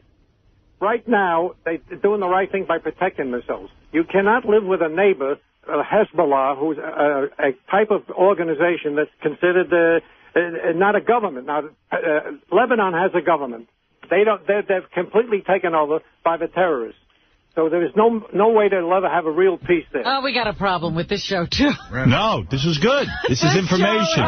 Has some problems as well. I like it. Losing me. I'll give you the show. I'll give you the interesting show. All right, Artie, go ahead. Good. You want to... Okay, what's Artie. the question again, sir? What about these Jews? Line all the Jews up and fucking kill them. All right, there. Now, all right, that's it. Next. I'll tell you a funny story. Go ahead, Dad. All right, listen to this about the Jews. In the Netherlands, they came out with these cartoons, right? Right. About Muhammad. Yes. Okay. And then in Iran, there's a lunatic that's running that country, and he decided that he's going to get back at those people, right? Because they mentioned Muhammad. But they don't talk about, these people are Christians. The Christians and Muslims have an argument, but that's not the answer. He depicts cartoons. They have a contest, anti-Jewish. The Jews never said anything against Muhammad. They respect him as much as Jesus and anybody else.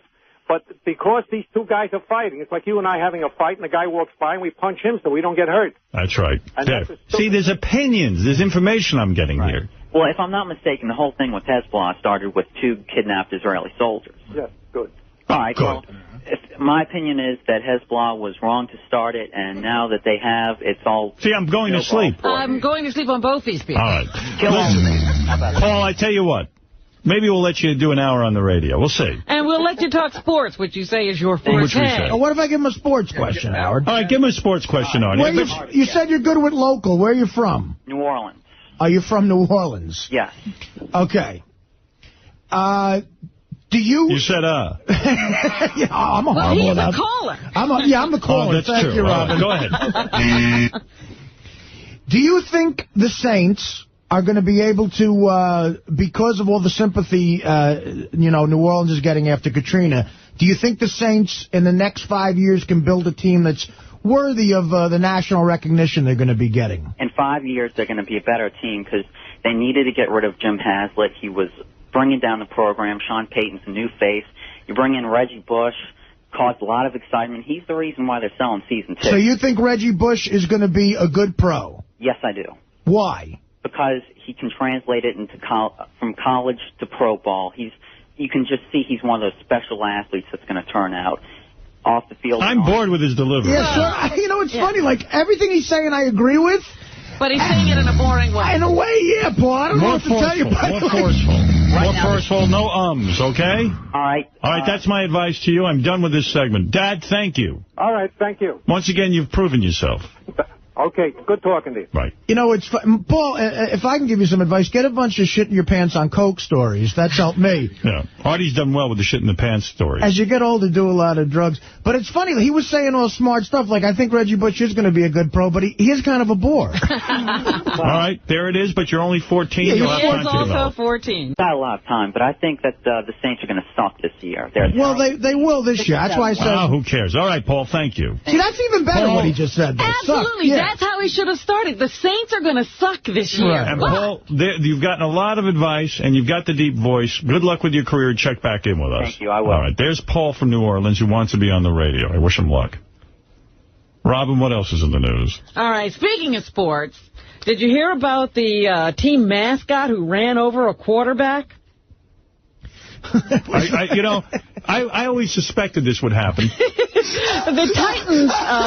You got to figure the team mascot is some guy who's been was probably the towel boy in high school. Yeah, well, now he's the team mascot. He's got to resent the hell out of the quarterback. Usually they're dancers. They employ really good dancers to be these mascots because they move and... They do such a good chicken dance. T-Rack is the Titans mascot, and he apparently was running around on a golf cart, and he ran over the backup quarterback and actually injured him for the New Orleans Saints, of all teams.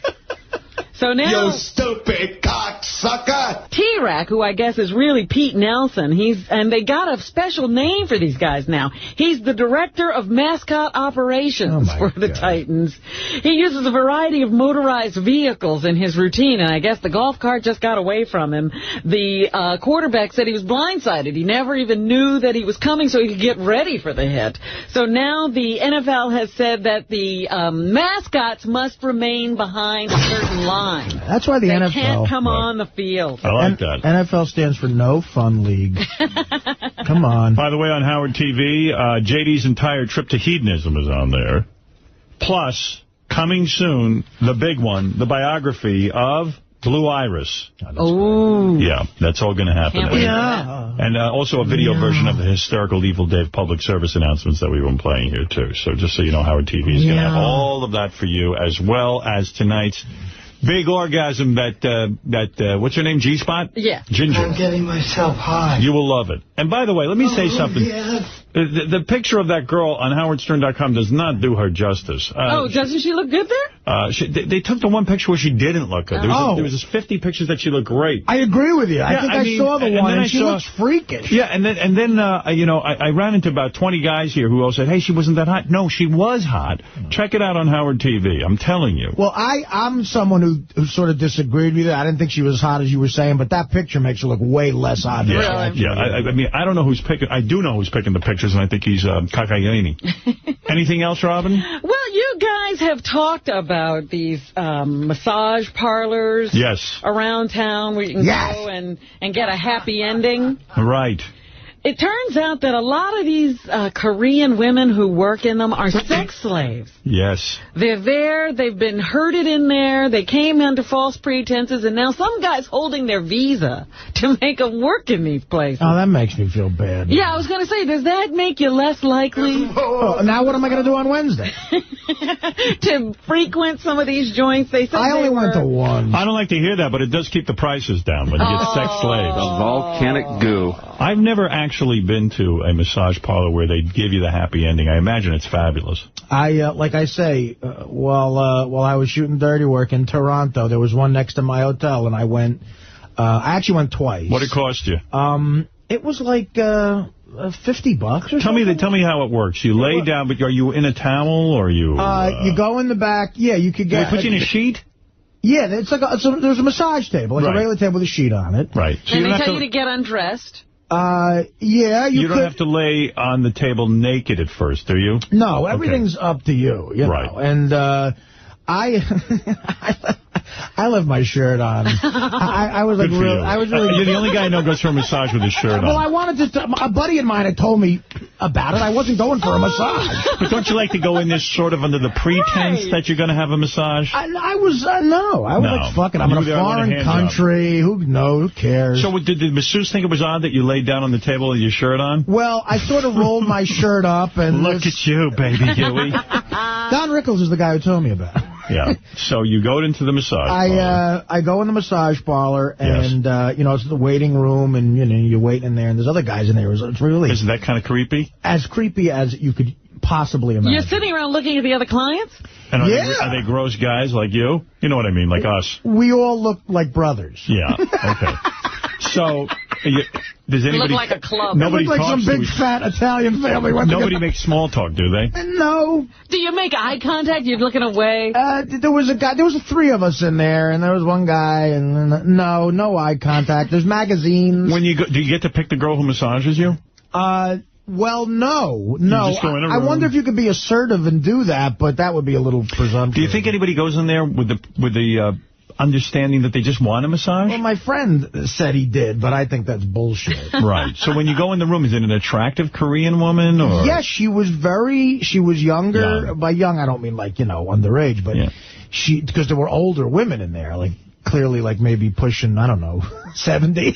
Really? Yeah. They weren't giving massages, were they? I don't know. I mean, they were walking around in the same sort of white outfits that the other ones were. That is gross. A white pants and like a blue shirt they had. Very sort of nurse looking. So, Art, when you're in there. Yeah. So you walk in. I walk in. I go and I say I want to get a massage. You pay the woman in the front there. How much? And you sit down. Like I said, it was about, I don't remember the exact amount. It was around like $40 or $50. Okay. It was less expensive than a regular good massage. Right. And they ask how long you want. And 3 seconds. Half hour. They go half hour, and I actually said, "What is there any less than a half hour?"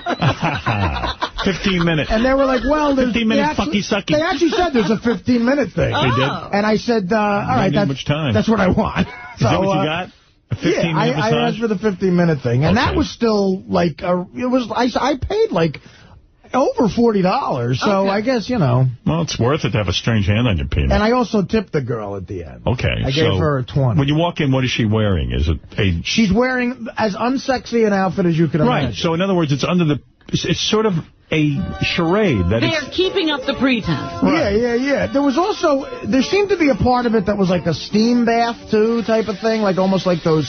You know, you see like downtown they have those like Russian bathhouses. Yeah. I didn't go in there.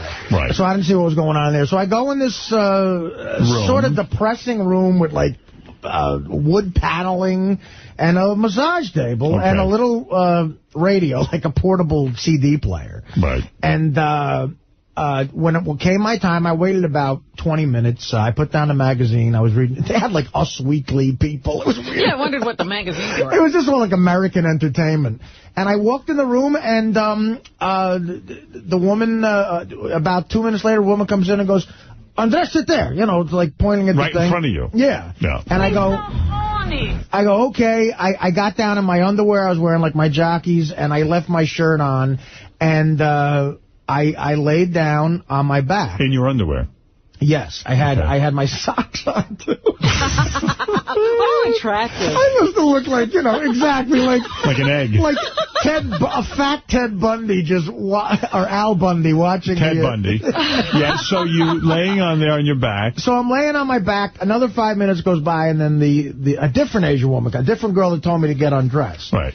Comes in, and she's hotter than the one who told me to get on the table. Is there a reason why they don't... Didn't she say to you, gee, this is strange, you should be taking off your clothes? No. As a matter of fact, well, I'll tell you what happened. So she comes in, and again, they're all wearing the same thing. A blue short-sleeve shirt and white pants and, like, white, almost nursing-looking shoes. Mm-hmm. And I'm laying on my back in my underwear, socks, and a shirt. Right.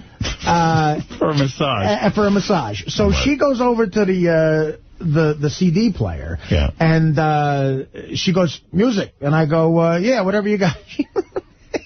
She starts playing this music, which sort of sounds like the shit JD listened to. It was like the most unrelaxing, like almost like... Oh,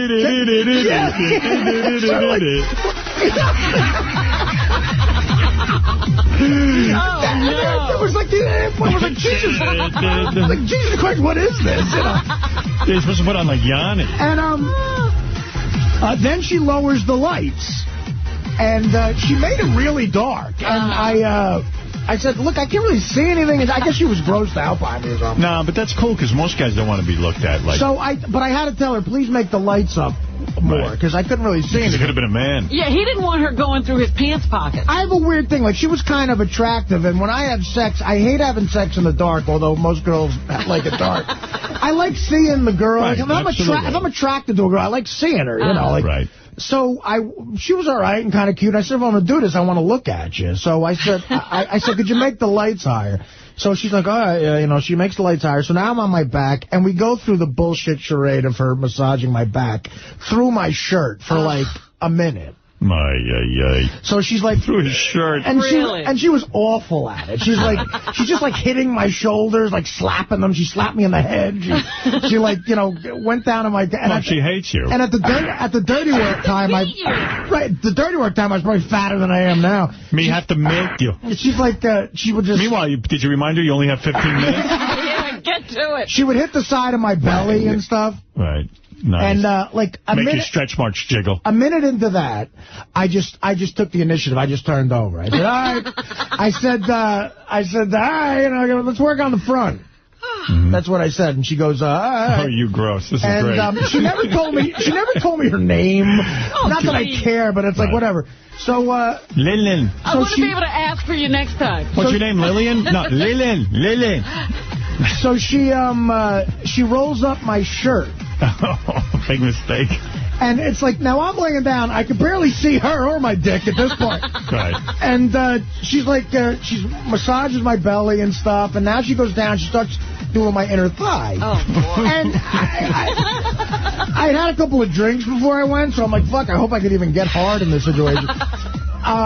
And you know how with a chick, if one particular thing is attractive to you, you'll concentrate on it? Right. She had a really nice, tight little ass, you know, and you could sort of see her panties through the thing. Nightmare. So I'm sort of looking at her. I'm sort of looking at her ass and getting these scenarios in my head, like, you know. You're big like whale. And Artie's is the ledger staring at the ass. You big tuna. You're big boy. I'm looking at her ass, and I start to get like a thing going in my head, and I close my eyes, and now I'm starting to get excited because my friend said they won't do anything unless you're excited. You know, like... Exactly, like, because they want an entree into what happens. Right. So now I'm thinking maybe I should have got the half hour, I don't know. So now there's pressure to get a hard on before 15 minutes. This is all through your underpants, right? Yeah. First of all, dude, I boxers. I went after a day of shooting on the set, and my stains. I was kind of sweaty. I had makeup on still from shooting, and my underwear was like crumpled up on one side. You know, your underwear gets like all crumpled up. You're a massage with your clothes on. All of his clothes, yeah. So she goes into my inner thigh, and after a while, sure enough... Artie's laying there thinking about her ass, and she's thinking about, how am I going to earn enough money? This guy's buying 15 minutes, and I got to buy my passport back. Right, my visa in somebody's hand. Yeah, so sure enough, I start getting hard. Right. And... well, because she's like rubbing up against your nutsack. She went like right up my upper inner thigh. You know? Right. And now I'm starting to get a little relaxed and into it and trying to block the music out of my fucking head. And, I could see that if I told her to change the music, it would have been an hour conversation because she didn't speak English. You're not like? You don't like it? I get hard, and she sees that I'm hard, so she just leans on top of me, gets on top of me, knees my crotch, and goes up to my ear, and she goes, "You want me to finish?" Like something like that. Right. Yeah, fuck yeah. She's on top of you? Like sort of leaning. She puts her whole thing on top of me, like and she whispers it in my ear. "You want me to finish?" You know, and I go, "Yeah." She goes, "You're happy, right? You're happy?" I go, "Yeah, I'm happy. I'm happy." So what does she do? Slide her hand under your underpants? So then she starts giving me a hand job when she pull your underpants off? Yeah. Well, listen. Through my underwear, she starts rubbing my dick. She takes it out of the fly part. No. So she went inside. Oh, wow. Yeah. So she went down and she probably got some oil on her hand too. Yeah, she was all oiled up with that stuff. So then she does it through my underpants for a couple seconds, and she pulls my underwear down, and it was sort of like stuck in my gut, you know. She's tugging at it. She looked like a tug of war cup, but then she's tugging at it to get it out of my stomach, and I go, "Wait, let me help you," and I like lift up my gut. You're handsome. She pulls the underwear. She pulls it down to my knees. And then she almost looked like an evil scientist. Then she, like, rubs her hands together. She grabs my dick, and she starts going a little bit. It gets hard, and then I don't know if she's going to blow me or not. My friend said he just got a hand job. So I'm looking at her do this, and now I'm really getting excited looking at her do that. And once she got ready, man, she's good at her job. She fucking did like a couple of like squeeze things. Yeah. And wrist turns. And I got real excited. And then did she make that noise? No. Yeah. But it was I'm trying to make it for the radio play. Yeah, she does that. She does that, and then she does one little, like, real smooth thing on my shaft, like, really up the shaft. With a finger, right? Puts her mouth, like, right by it, doesn't touch it, comes up again, and then 2 more squeezes, and boom, I just shot a fucking load. Head in the face? No, but some got on her blue shirt, which I guess is like an occupational thing. Me have to pay for shirt. But you fucking asshole. After I came, she went,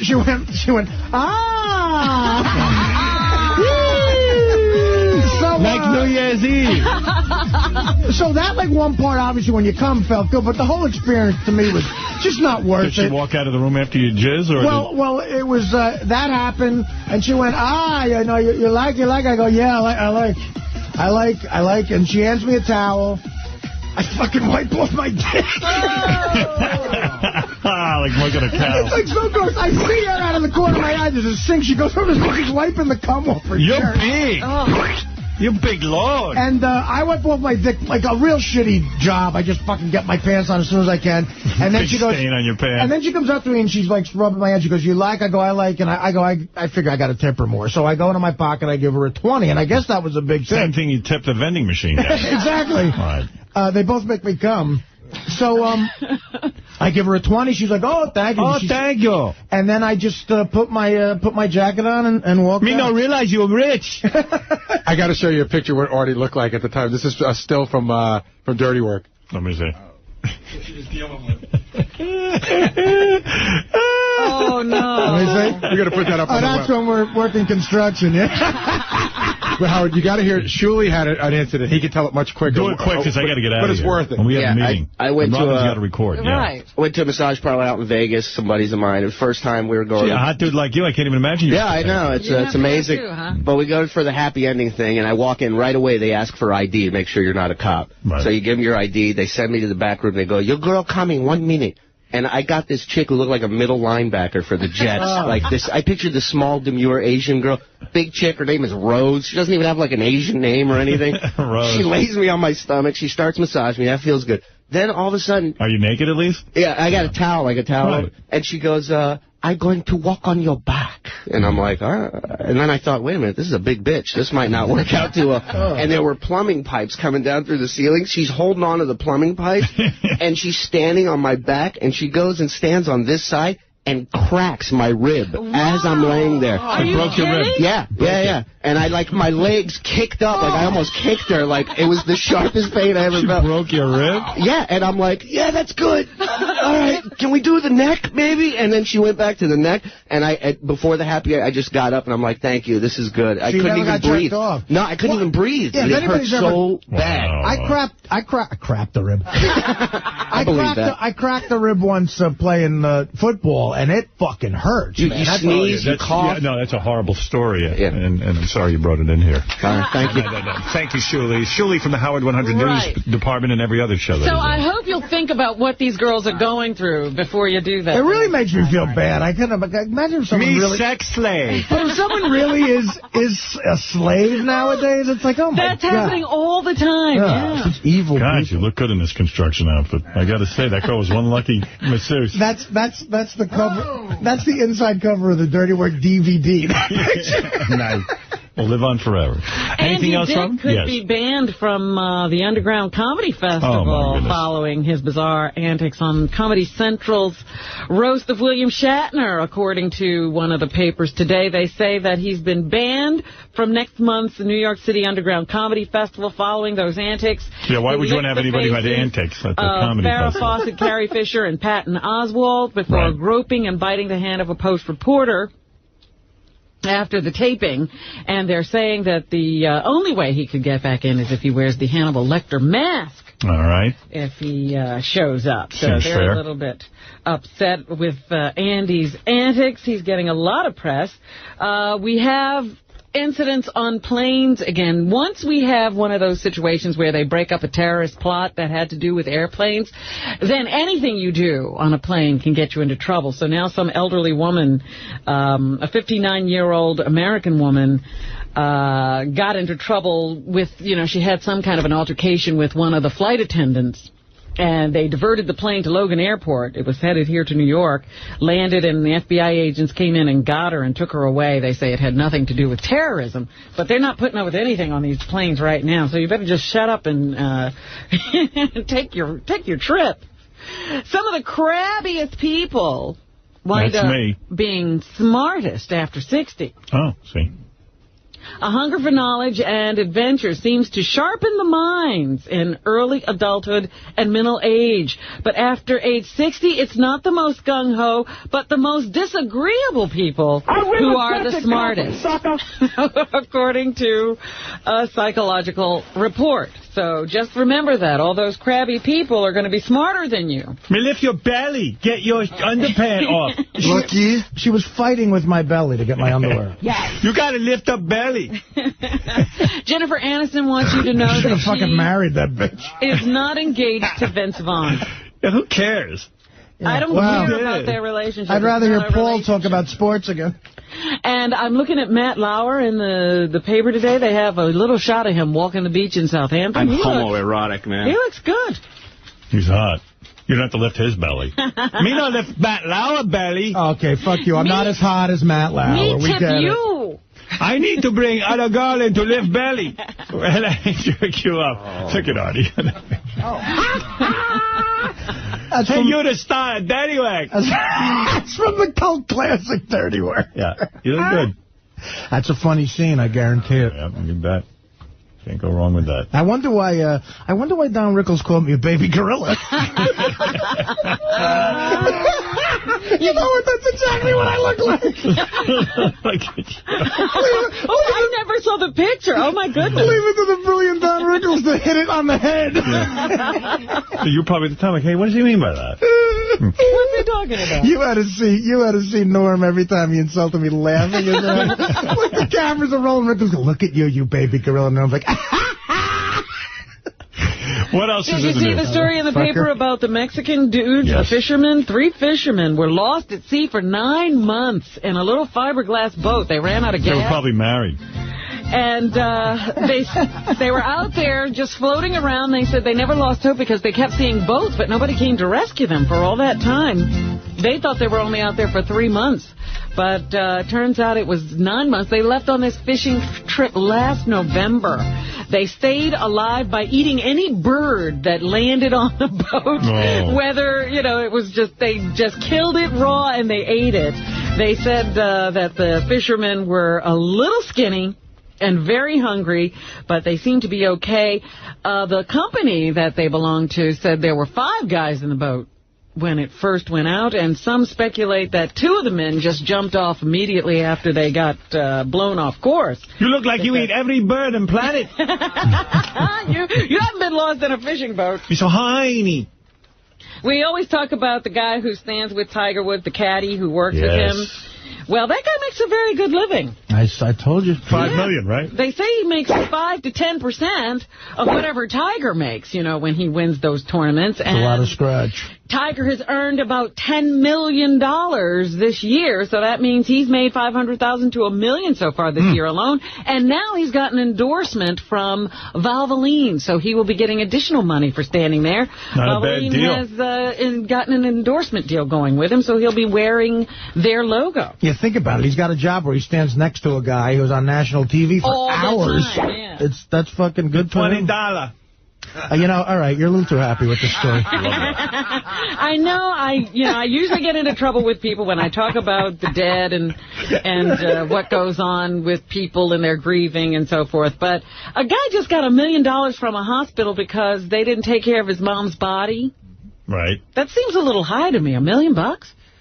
What'd they do to her? I guess they didn't call anybody and get her to the mortuary. Who's the head of that hospital? Tim Sabian?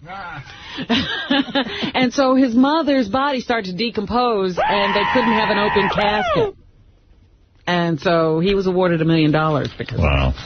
That's a lot of money. Yeah, that's a hell of a lot of money. That's $1 million. It's an easy way to make $1 million. It's $1 million.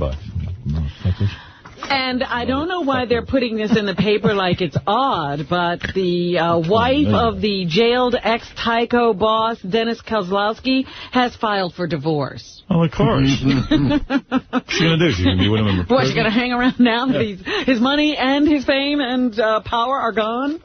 She was an ex-waitress, and he once threw her a $2 million birthday party. But she has sued for divorce, saying their marriage is irretrievably broken. So, there you go. The 9/11 films. Are we having these films come to us too soon? Yes. Are you not ready to see a movie? Yes. About 9/11? I am not ready. Therapists are saying they see negatives and positives with these films, but it could be a little too soon for some of the people, especially the people here in New York who actually lived through it, or Washington, D.C. Right. But they're coming out anyway. Meanwhile, they are still releasing tapes from that day, the final tapes of some of the firemen who were working that day. and some who eventually died. They are releasing the 911 calls.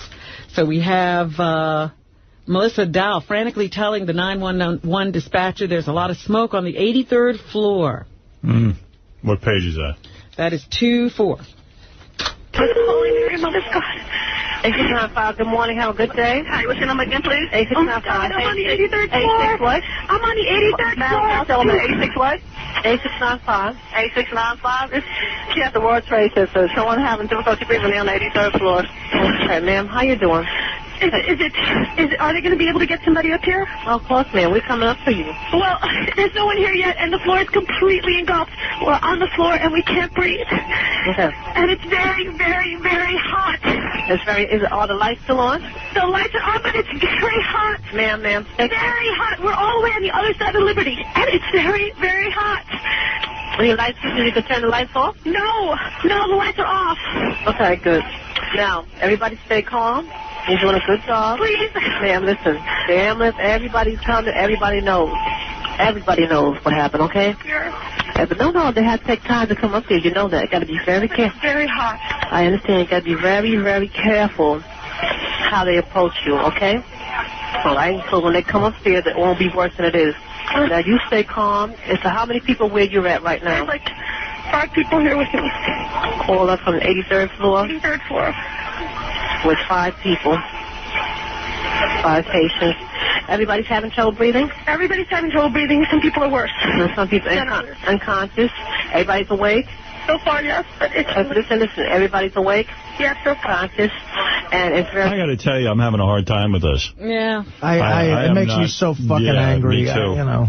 I told you I went to see the Oliver Stone movie, and you just get angry. Did you like it, I don't mean to trivialize this, but if I was the president, I would be spending so much time in Afghanistan and Pakistan hunting Osama bin Laden. I would remove all U.S. troops tomorrow from Iraq. It has nothing to do with us. I'd let those fucking people just run their own world. If the Iranians take it over, I don't know what to tell you. That's their problem.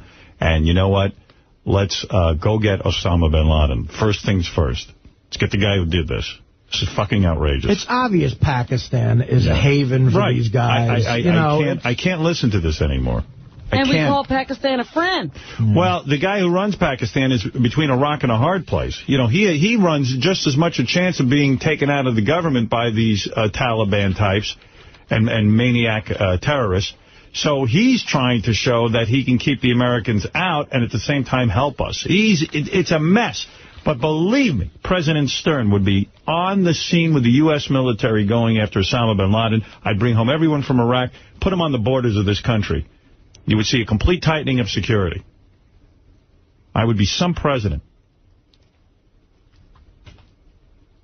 I would be awesome. Well, are you running or not? I'm thinking. I have to think about it this weekend. And I'd free the Korean sex slaves, except for in Canada. Yes. Except for that one chick. Artie could still have his happy ending. It's 16 minutes. You almost done. Overtime. You get overtime. You pay overtime? It's hard getting, in public, getting a hard-on in 15 minutes. You bet. Anything else, Robin? Can I put my finger in your ass? Most certainly. Go right ahead. Absolutely not. You're not offending me. Oh, boy, I hold $20. Thank you, movie star. We talked about this Canadian, too. Earlier like today. 14. They have made an arrest in the Thanks for ruining my shirt. Ramsey case. After 10 years, she was the little girl who captured America's attention because she was savagely killed in her home. No one was ever arrested or charged with her murder. After a lot of publicity, an air of suspicion hovered over her 2 parents.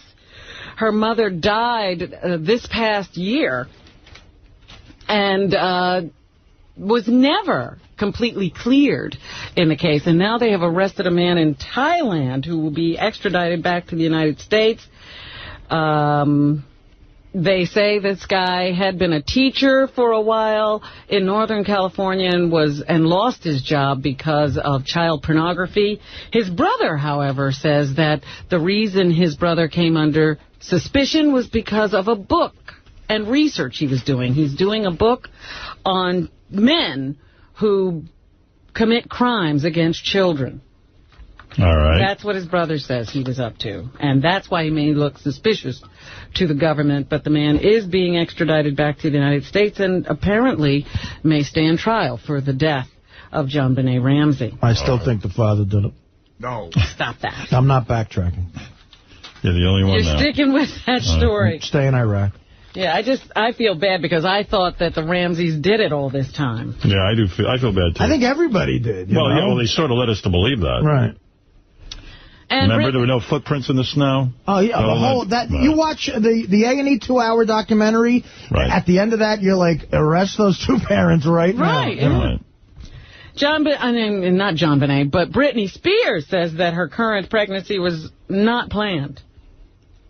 Yeah, I believe that. It I don't just happened. think she's really well thought out. We're using the rhythm method, and Kevin can't keep a beat. Now she says she feels like she's been pregnant for 10 years. You sound nice. You sound like you got a nice pair of them fucking baloney tits. And she's hoping that she will put a little time and space between the next one she has. But she does say she's letting her cravings for food just go. She likes crunching ice and chocolate. In fact, she says that she'll get up in the middle of the night and get one of those really big Hershey bars, Artie, the really big ones, and then she'll put it in the microwave and melt it. That's a good idea because she's not turning into too much of a beast. I mean, it's so frightening to see this one sort of cute, hot chick turning into just a whale. She's done. She's like the fat years have come, and she's, Wow. It's just sad. Anything else, Robin? And finally, Ryan Philippe has been announced as the man who will play Two-Face in Batman Begins, the sequel. It's a great part of Two-Face. He's a good actor. I don't know why these guys don't put me as Two-Face. You know. Lord knows I'm as Two-Faced as any person comes. Did you like the Val Kilmer Batman one with Tommy Lee Jones? I thought Tommy Lee Jones was one of my favorite actors. I don't think he was that good as Two-Face. No, it was completely mishandled. It's not Tommy Lee's fault. The direction was off. The scope of the movie was off. It was not taken as a reality. So Batman works when you treat it as a reality thing. It started to get too comic booky, and Two-Face was not pulled off properly. And that's the definitive word. That's the answer you need. On Two-Face and Batman. Ryan Philippe's a good actor. He's what's her name? Reese Witherspoon's husband. Reese Witherspoon's wife? Yeah, right. Whatever. And I said I had some clips from Artie's roast, or it's the roast of William Shatner. Artie was a participant. We've heard Artie's whole routine before, yeah. Here's Jason Alexander introducing William Shatner, number 1. All right. Ladies and gentlemen, I direct your attention to a very special chair. That is the actual command chair of the proudest vessel ever to sail under Starfleet command, the USS Enterprise. And there is only one ass big enough to fill it, ladies and gentlemen, Mr. William Shatner! Jason Alexander, a big Star Trek fan, actually. Yeah. Is he? Is he a Trekkie? Well, he said that. He said during the whole thing, you could tell this is like a tribute for me, because I love Shatner and the show. Lisa Lampanelli is one of the panelists, and here she comments on Betty White. Betty White is so old that on her first game show ever, the grand prize was fire. That's a good one. Oh, that's great. Betty White was hilarious, by the way. Where do you see her? Greg Giraldo, here he is roasting William Shatner. You're not just brilliant and old and fat. You're an inspiration. You prove that having no talent can be seen as hip and ironic. Your work on Star Trek was groundbreaking. Up until then, no one on TV had ever overacted in culottes before. You overact more than Betty White's bladder. Wow, that's they were really going after him. Shatner was a good sport, I'll tell you that. Here's Lisa commenting on T.J. Hooker. Lisa Lampanelli. I tried to TiVo T.J. Hooker, but my TiVo suggested I punch myself in the And George Takei comments on William Shatner's hairpiece. Remember, Takei, like in toupee. That's great. George was good, too. Yeah. Jeffrey Ross comments on William Shatner's weight. As many as you know, last year Comedy Central threw a very successful roast of Pamela Anderson. And this year, in keeping with that tradition, we're roasting another bad actor with big Look at you. Look at you. Look at you, Shadow. You have let yourself boldly go. That was one of my favorite lines of the night. You let yourself boldly go. You let yourself boldly go. Sounds like a good one. Absolutely. Yeah, and Artie's stuff is killer. We played it earlier. It sounds like a very funny roast. It sure does. It's going to be a good time. Sunday night, right? Looking forward to it on Comedy Central. Happening. All right, Robin, thank you. Everybody, thank you. Check out King Norris at the 2006 Physical Graffiti Tattoo Show and Expo, September 16th and 17th at Tuscany Suites and Casino in Las Vegas. We'll be playing there. Go to physicalgraffititour.com for details. To get a copy of Vertigo Blues CD, go to vertigobluemusic.com. Don't miss Artie Lang at the Palace Theater in Cleveland, September 9th. And, of course, Artie Lang at Carnegie Hall, November 9th. Go to www.newyorkcomedyfestival.com for tickets. For all Artie info, go to artie-lang.com. Stand-up comedy with Sal the Stockbroker, Shuli Yucko, and Gary the Retard, Friday, September 8th at Jazz Bones, Tacoma, Washington. Call 253-396-9169. And Saturday, September 9th at the Aladdin Theater, Portland, Oregon. Charge by phone at 503-224-4400 or go to Ticketmaster.com. Saturday, August 19th, see the Reverend Bob Levy and Shuli at Tracy's Comedy Club, Parkville, Maryland. Call 410-665-8600.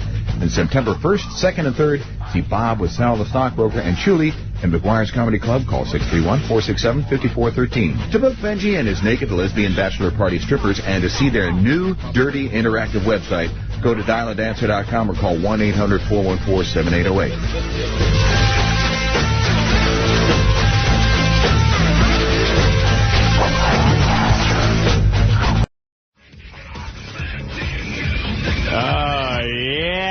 Good morning, everybody, and good morning to George Takei, our announcer for the week, who is here today, and it's great seeing you, George. It's always good to be here, but with my family. You bet. And maybe you want to do an announce to get us started. I don't know. All right, here we go. Here we go. This is what George does. For the past week, I've been oogling Michael Phelps' luscious swimmer's physique. And this week, I'll be trying my best not to retch at Benji and Artie's eater's physique. Oh, well, it's all part of working on the Howard Stern show. Thank you. All right, George. Thank Our you. lips are like flippers. Me and Benji have flipper lips. Eat quicker. Wow. Oh, the way you take off. Yeah, I know. George insulting us already. Yeah. It's creating tension back here. Actually, so all you have here is a Hawaiian punch. I'm impressed. I have water. Well, I'll show you the breakfast burrito today a little more closely. It's back to what I'm more familiar with. It's a work of art. George, Hawaiian Punch has a lot of sugar in it. I know it does. Remind Artie. It's not juice, George. Well, let me remind you, guys, real fruit. Where is it? Real fruit. Real fruit juice right there. Yes. How many calories are in there? That's caffeine. But look at the ingredients. All right, I'll show it to you. I'll read Sugar it. is one of the I'm top not afraid three. of it. Yeah, but, okay, 180 calories per serving. So 1 can is a serving. 180 calories. Well, that's no big deal. Yeah, but if you have 10 of them. I don't have 10. That's 1,800 He just has calories. 1 can right now. Well, no, he's got 3. I have 4 left. I didn't see them. Some are from yesterday and a soda, but I'm going to walk that off today. Cause is that diet soda? No, God, no. Where are you going to be walking? I'm straight. I am walking to my therapist. I love it. He's all the way across town, so I walk over there. How many blocks is that? It's about 14, 15 blocks up. So you don't take a car service, you walk? No, I walk. I take advantage of the weather. All those, on heroin, you don't get out much. Right. And so I just started, I told the guy, I started living like a big executive. I just told the guy who drives me in the morning in the town car, just pick me up every day. I don't even care how much it costs, whatever. And so I would just go from here to the car, to home, to whatever, to the dealer, back. And now, I forget how much I love New York. Like, when I first got this job, it was the fucking greatest because I was sleeping properly. I was thinner. I would go see movies in the afternoon and like walk around the city. And now last week I walked through the park. The broads are unbelievable. So you're enjoying your sobriety? I'm enjoying my sobriety. Oh, look at this. I like that. But, God, the chicks in New York, I forgot. I walked through Central Park. Yeah. And in the summertime, the clothes come off. Oh, yeah. And the guys, too, George. God, I know. You got to see it. Yeah, you and Artie ought to walk together. Yeah, it's unbelievable. Would you? I'll take you for a walk. Oh, look at this. We're going to walk to my therapist. I'm going to say to my therapist, listen, 14 blocks, that's good. I've become so open-minded that I'm now dating George Takei. So you walk to your therapist. I like that. Yeah, that's You're what I'm going to do. Getting the cobwebs out. That athlete's body is returning. That's a good way to put it, getting the cobwebs out. And you are looking much better. You are. You actually have some You color really on are. You. You do. He does. He looks a little healthier. Yeah, his skin's better. Yeah. Pigmentation.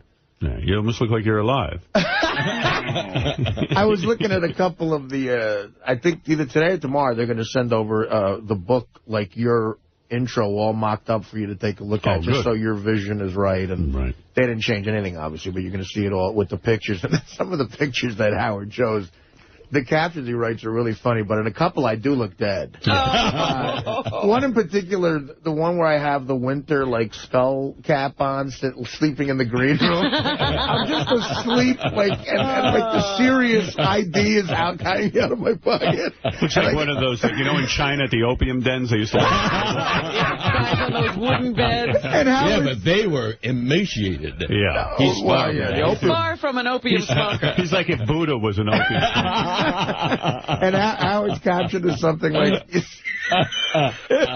you see, Art, he's in there. He looks like he's sleeping, but he's really coming up with the next great bit. I decided I just killed time on the air while he thought of something. Yeah.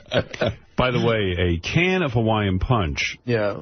That's, you said one serving, but that's 1.5 servings, so a can is 270 calories. See how they fool you? It says here one can. I swear to God. They say a serving is 180 calories. A serving, amount per serving is, and this says serving size is one can. Oh, it does? Unless someone's getting different info out. All right. Good, because I'm worried about you getting extra calories when you don't know it. But I want you to be sure of what you're But he's working them off now. Cupcake Wednesday is still a bad day because I have like 4 of these and soda and at least 2 of those cupcakes, man. George, I was thinking of you yesterday. I got a lot of emails saying that by me butting into your relationship with Brad that I was causing problems. Oh. And that, yes. Well, you know, Brad said he stopped listening at that point when we started talking about prenups. Right. He just didn't want to hear it. What happened yesterday? Did you go home and have yes. We did have a long discussion, and I explained to you, to him what you told me. And he says, you know, actually, it makes sense because we're all human beings. You don't know what happens, but I love you, and we'll have a legal, a consultation, and you can determine what's going to happen. Wow. He gave it all, for me to look at Brad. Boy, Brad is the man. What a nice broad. He really well, is. now, did you also... Now, Howard brought up a couple of things yesterday. What a nice broad. Yes. The other negotiating point. Yes. Sunday. Yes. I got Wednesday. Nice. And in the evening. But he said, I like to schedule things. That's fair. So he didn't give me spontaneity. Right. It's Wednesday. You got Wednesday. Let's take it. All right. So Sunday and Wednesday you're going to have sex with Brad.